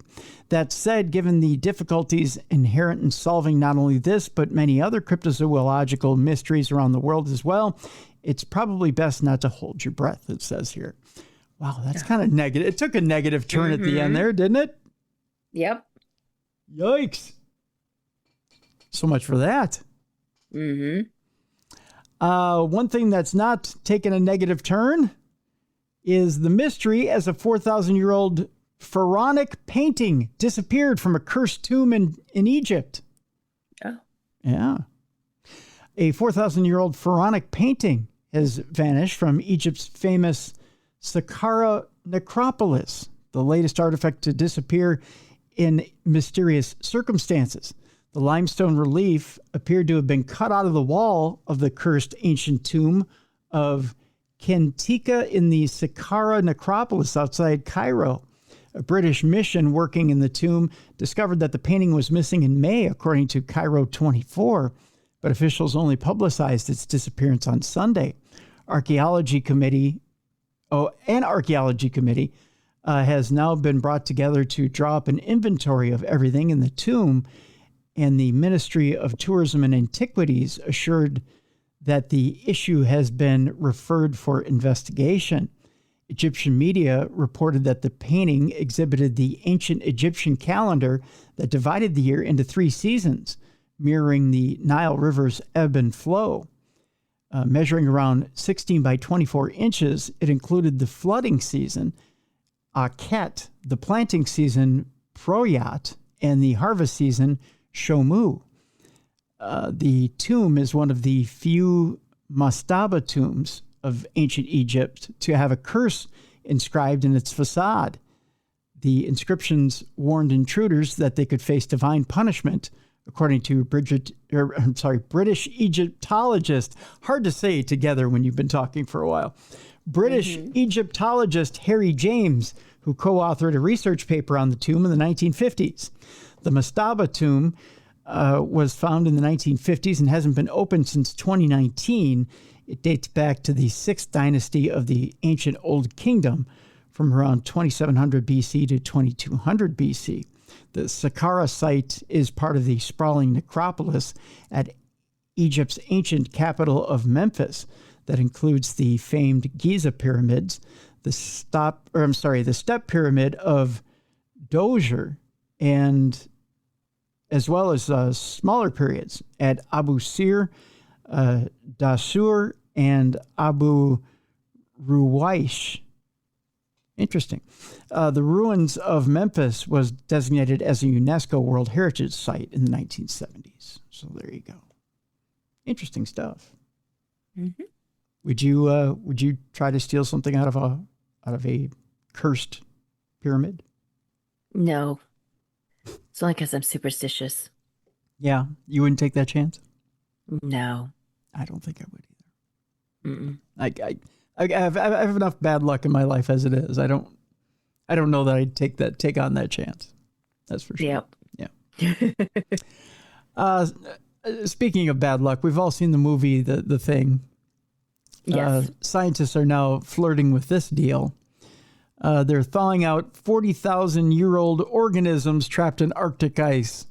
Not smart. We've already seen how this ends. Yeah. It doesn't For a end bunch of well. scientists, they're not very smart. No. These ancient life forms can help to teach us about the past, they say, but is thawing them out really a good idea? The Arctic permafrost acts as a cold storage, preserving evidence of our planet's history in a deep freeze that, in some cases, can help keep organisms alive over tens of thousands of years. While thawing them out can help scientists learn more about the Earth's distant past, It also has raised concerns in recent years of long-dormant viruses being unleashed on an unsuspecting world. Yeah, that'll be fun.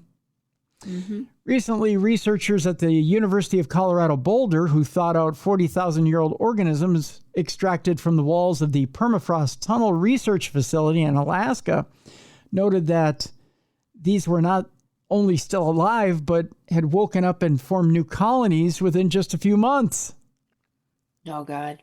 Fun. These are not dead samples by any means, said study lead author Tristan Caro. They're still very much capable of hosting robust life that can break down organic matter and release its carbon dioxide. Organisms being revived in this way is one thing, but the purpose of the research is to study effects of the permafrost thawing out on its own due to rising global temperatures. As time goes on, there won't be any choice but to sit and let these organisms thaw out, a process that could pose problems on its own, including the release of more carbon into the atmosphere. While a scenario is similar to this has been seen in the X-Files episode Ice, which sees a worm-like creature infect humans after being thawed out from the permafrost, and is highly unlikely, the risk of some sort of harmful prehistoric pathogen emerging from the ice is definitely not zero. So why are we doing it prematurely? Exactly. Yikes. Nothing good's going to come out of it, I'm telling you. No, there never is. Well, let's maybe talk about something else to get our mind off of that, shall we? Let's talk about the historic origins of witch iconography. Black hats and broomsticks were coming up on Halloween, and a lot of that Halloween origin goes back to what exactly witches look like and witch paraphernalia. Mary Ellis Dunning wrote an article about witches and that iconography. And she says whether they're knocking at your door trick-or-treating or hung as decorations in shop windows, witches are rife at this time of year. They're easy to recognize, wearing tall pointed hats and carrying broomsticks or peering into a cauldron. But where do these stereotypes associated with witches come from? Well, she talks about broomsticks. And much like brooms today, in the 1500s, the broomstick was a household tool used to sweep hearths and floors. In rural villages, broomsticks were often used as a form of signage by alewives, who would place them outside their cottages to show that ale was for sale within. It's an interesting way of saying that. Yeah. Ale for sale. Here's a broom.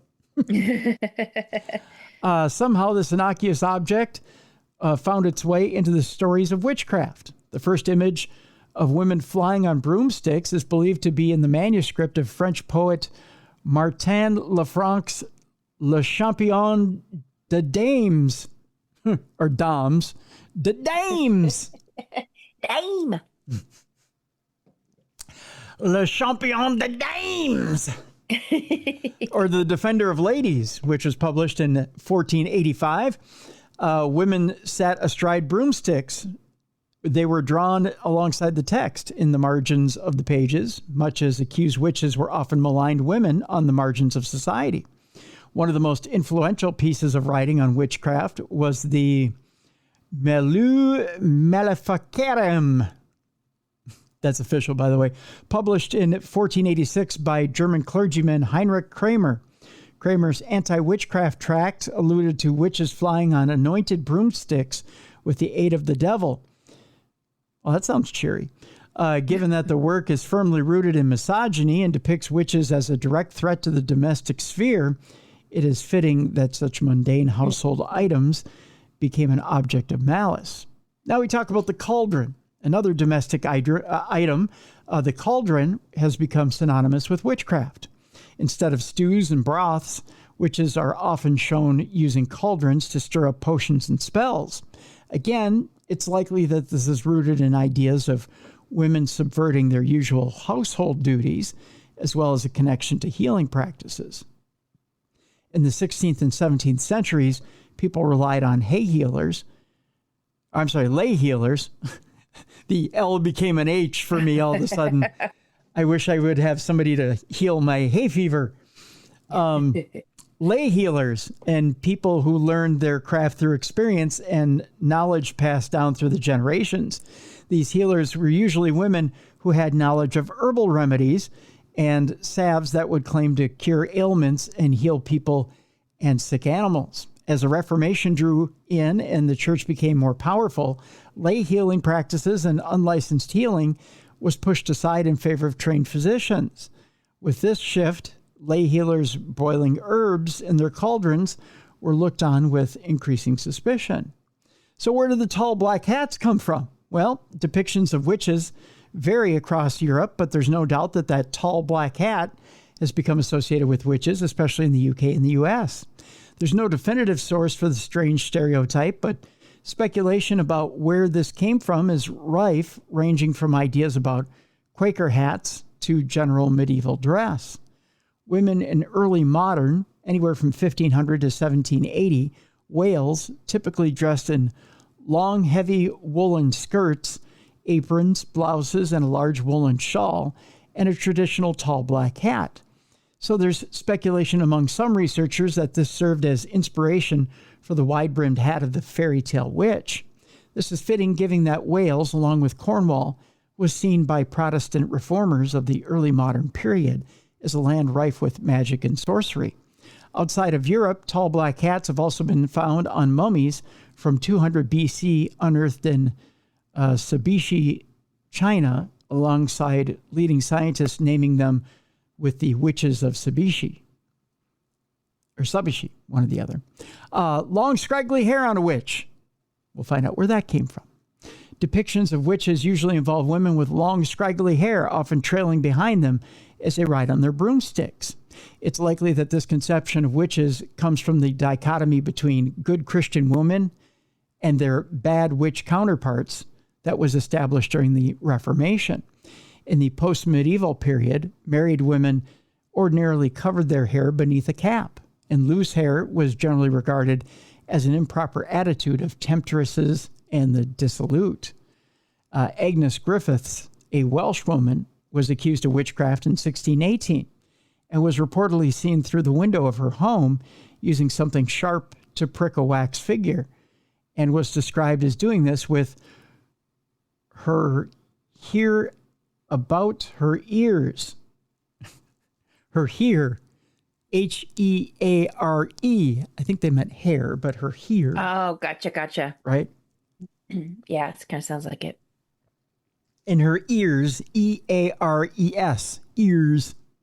The accusation suggests disdain for women who refuse to conform to expectations of their gender. In an extension of this, witches were also suspected of hiding wax, which they would use for their sorcery, in their hair, contributing to the stereotype of witches as having greasy locks.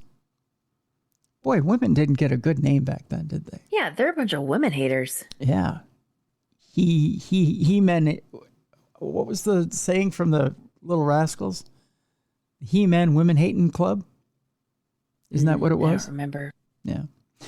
Black cats, how do they figure into this? Well, women accused of witchcraft between the 14th and 17th centuries were often accused of keeping a familiar, which was an animal that was actually the devil or a demon in disguise. Familiar spirits were said to come in any number of guises, from frogs to rats and dogs to small horses and even badgers. How would you like to have a pet badger? That would be really, really bizarre. Aren't they angry? They are. They're always angry. Yeah. They're really unruly. It'd be really hard to have a pet badger. I would think that would be almost impossible. In a perverse parody of breastfeeding an infant, witches were believed to feed their familiars from their own bodies. Okay, how would you like to breastfeed a badger? That would be impossible.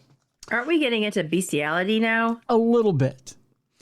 And were often consequently stripped and searched for a witch's teat. Boy, people were really uncruelly and unfairly bad to women. Someone was done wrong, and then they just created this crusade against women, like this hate towards us. I'm telling you. The cleric Robert Holland's witchcraft treatise, which presents Some Colorful Ideas About Witchcraft recounts a story about a witch who would always have a docile rat feeding in her lap. A rat? It goes on to claim that demons would appear in the form that was easiest to keep as a pet, such as cats, mice, and frogs, and tells of an old woman and her daughter who were known to have kept the devil for a long time in various animal guises. Supposedly, the older woman fed the animals with blood from her own breasts. What? Oh my God. In one particularly famous case of witchcraft, that of Elizabeth Clark of Manningtree, Clark admitted to keeping several familiar spirits, and the most well-remembered was that of her cat, Vinegar Tom. That's a catchy name for a cat. Mm-hmm. I kind of like it. Vinegar Tom. Mm-hmm. Mary Ellis Dunning, PhD candidate, languages and literature, was responsible for the article. So thank you, Mary Ellis Dunning, for shitting on women everywhere. We appreciate that. What a bizarre, I mean, to be that horrible to women in that time. I mean, I suppose. Speaking of being horrible for women and horrible to women, it's time now for our palate cleanser today, Mallie. That was our last story of the day. Let's be horrible to them one more time. You ready? Sure. The headline is, "My wife turns into a snake at night. A man claims this in a bizarre domestic dispute." A husband, of course, we're going to India for this. Okay. A husband from India's Uttar Pradesh has reportedly claimed that his wife has a rather odd nocturnal habit. Now, some guys, as they're laying there at night, you know, they might get a little poke in the ribs, and they might get a foot in the butt. Mm-hmm. Or maybe even get slapped as you're sleeping. For snoring? Well, or just an odd, you know, hit in the head. You know, okay. Maybe your lady flails while she sleeps. Okay. Nice choice of words. Flails. Maybe she howls in her sleep. Who knows?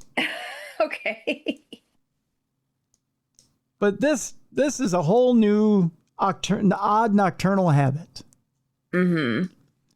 Most domestic disputes concern infidelity, alcoholism, or financial troubles. But for one couple in India, the main complaint is that his wife keeps turning into a snake in the middle of the night. Is he trying to divorce her and this is his excuse? I think so. Okay. The utterly bizarre claim was reported by her husband, Mirage, who told officials about the issue during a day typically designed or designated to bring local problems to the district magistrate. This is a tradition in India where you can just bring problems to your local district magistrate. Okay. Can you imagine the mister just having an issue with you, Mallie, and going, you know what? We need to go in front of the district magistrate. I got an issue with you. You're like, the hell we are. You think we have problems? Just wait. I haven't begun yet. Mirage says to the magistrate, "My wife, Nazimum, is mentally unstable and spends the nights pretending to be a Nagin, hissing and scaring me."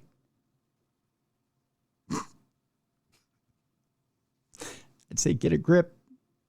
Mm-hmm. What if she really is, because he's trying to drive him nuts? That'd be funny. Yeah. Yeah. The fact that you can't sack up and just, go to sleep, I think is pretty funny. He says, "My wife tries to kill me every night. My wife was saved because I woke up at that time. My wife is mentally torturing me. She is more likely to kill me when I am asleep. She has bitten me once." Huh? As always, however, it is helpful to get both sides of the story, as according to his wife, he had been making up stories about her because he wants to marry someone else. Ah, there we go. Yep. "He has constantly harassed me for dowry," she said. "I am 4 months pregnant, but my husband does not pay any attention to my medical or food expenses." Oh. He's a deadbeat. Mm-hmm. According to reports, the couple, who only married a few months ago, had been getting on fine together until very recently, when the snake activity allegedly started up. The husband is now seeking out the services of a sorcerer in an effort to resolve the issue. He's the dirty snake. Right. I knew there had to be a reason. It's another woman. It's another woman. And it's only been a couple of months. It's because she's pregnant. Probably doesn't find her attractive because he's an ass. Right? Mm-hmm. I don't know. I tend to think that's when a woman's most beautiful, is when she has her. I agree, but you got those guys who are superficial. Lord forbid she gains like 2 pounds. No, she's got your child, and she's glowing, and it's that time where you can bond with baby and mom, and that tends to be one of the most tender times in life, right? Right, but what if she's dealing with morning sickness, and then you got some other chick going, well, if your wife's sick, I'll give you attention. Well, then go hold her hair. Help her out. Listen, not everybody is you, Timmy. Got some real assholes out there in this world. I guess so, right? Mm-hmm. You got to get through this life together, right, Mel? Mm-hmm. That's part of it. You enter into this world and enter into marriage. You got to get through it together. That's part of it. But if he's not, giving her money for food and stuff, yeah, he's an ass. For the dowry and stuff. Yeah. Yeah. Unbelievable. Asshole. Asshole. So that's our palate cleanser for today. Okay. Just be careful what you ask for, buddy, because sometimes the grass isn't always greener. You may have a snake at home, but you may be looking at a mongoose. Right? Or my foot up his. Yeah. Whoa. That's true. That's pretty funny. I'm looking at my foot up your ass. That kind of sounded like something my old man would say. You'd be looking at my foot up your ass. That's kind of like, he used to say one other thing too. Say, eat it or I'll shove it up your ass. That was the other thing he'd say. Growing up in the 80s. Yeah, right? Yep. You can never say that to a kid these days. No. No, they're too sensitive. Yeah. Yeah. Bunch of wimps. Although it'd be pretty funny if you did try to say it to a kid these days. My kids would be like, what do you mean? How are you going to do that? I want to see it. Yeah. I'd be like, I don't have energy to explain it. Never mind. If I got to do it, it's too much. Yeah. Too much energy. I don't think I can do that. Although we could try it. Never know. Could be fun. That's for sure. All right. Let's see here. Tomorrow on the big program, I should ask you what you have going on in your world first. Well, I have recovered from the cemetery walk. Yay. So I know it was a huge success. And so now I'm going to start getting into the Halloween spirit and start watching my scary movies. And every year we go to, there's this place called Terror on Tilson Street. Oh, yeah. If you're in Michigan, there's this town called Romeo. It's right outside of Detroit. And it's like this Victorian town kind of built in like the 1800s. And every year they have all these houses. It's like 2 streets worth really go out with decorating their homes. Like it's these elaborate displays. I mean, it's like Walt Disney World, the way that they decorate their homes. I mean, it is incredible. They should be on a show. But anyway, so we usually like go to the local Dairy Queen, get our hot chocolate, and we walk these streets, and it's packed. Really? So it's like it takes a couple hours to go up and down. So we usually try and do that. Wow. So yeah, it's amazing because like everyone gets involved. Wow. Yeah, it's pretty incredible. So we'll probably try and get that in, squeeze that in. So, yeah. That sounds really cool. Yeah, it's very neat. So, what are you going to do?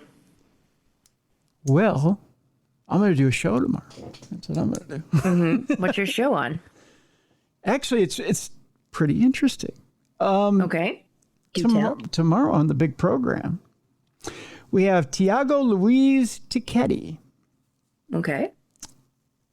He is one of the utmost authorities in Brazil on UFO attacks. Attacks. Okay. He's got a book out called UFO Attacks in Brazil, the true story of the most terrifying events in the history of ufology. Okay. So we're not talking, we're not talking little sightings. Nice little, I saw some lights in the sky. Mm-hmm. Oh, no, Mallie. We're talking big time. We're talking some good stories tomorrow. That's for sure. Okay. Yeah. As a matter of fact, to give you an idea, and I'll give you just a little idea here. Mm-hmm. We'll be talking about the quiet island of Colares, Brazil, which became the epicenter of one of the most remarkable UFO investigations in history. It was known as Operation Saucer. The secret mission conducted by the Brazilian Air Force documented mysterious lights, unexplained burns, close encounters that left an entire community in fear. Yeah. That's right. It's widely regarded as one of the most thoroughly documented UFO cases of all time. The Colares incident stands as essential reading for UFO investigators, researchers, and anyone fascinated by the unexplained. But Mr. Tichetti is the president of the Brazilian Commission of Ufologists. In 2017, he was appointed as the assistant to the international director of MUFON in Brazil. Oh, okay. So he'll be our guest tomorrow. Cool. Yeah. And we will sit and talk to him about this unusual case in Colares, Brazil. Okay. It's going to be an interesting program. Yeah. I'm looking forward to it. We talk a lot about UFO cases here in the States. We talk a lot about UFO cases in England. Rendlesham's a big one. We talk about these cases worldwide. But if you remember, Boogosphere was in Colombia. We don't talk a lot about cases south of the border. Mm-hmm. But I'm curious to talk about Colares in Brazil on tomorrow's program.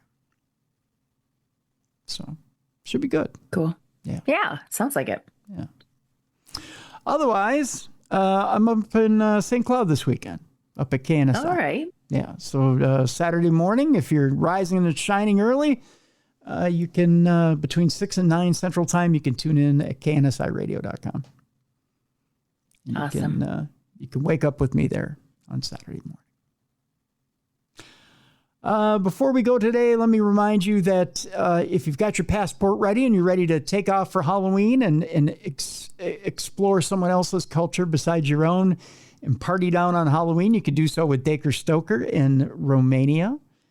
You can party at Brand Castle, which is Dracula's castle. That's one of the places you can go. The other would be the Puka Festival for Halloween with Brian J. Cano. How can you do it? Well, you can do both tours, one or the other, with Mysterious Adventures Tours. And you can get the link by going to darknessradioshow.com and go to the events page. If you can't remember all that, just look at the description or the link in the description of this program and click on that link for yourself and check out either or. You can do it by payment plan. You can pay long after you've traveled and enjoy either or of those trips. It's going to be a wonderful time. So by all means, take advantage, live life while you can, because 3-Eye Atlas is coming, Mallie. Yeah, apparently. Yeah, our alien overlords are going to take over, and you won't be able to enjoy any of that stuff anymore. So, at least according to Travis. So right. Might as well do it now while you can. Other than that, the iOS 26 is coming out for the new Apple devices. Just bear with us as we make changes in our app. And other than that, if you are listening to this program and not watching this program, we encourage you to go to YouTube and like and subscribe at the Original Darkness Radio, which is the YouTube channel. We encourage you to watch the video as well as listen to the program. But please like and subscribe at the Original Darkness Radio on YouTube. If you're not quite sure where to find us, again, darknessradioshow.com is where you can get both the audio and video. And then just like and subscribe to the video when you're done watching the video. So please join us there. That'll do it for today. Mallie, thank you so much for joining me today. My pleasure, always. And again, join us tomorrow for UFO attacks in Brazil. The true story of the most terrifying events in the history of ufology with Tiago Luiz Ticchetti. It's coming up tomorrow, right here on the best in paranormal podcasting. You've been watching and listening to the best in paranormal podcasting right here on Darkness Right.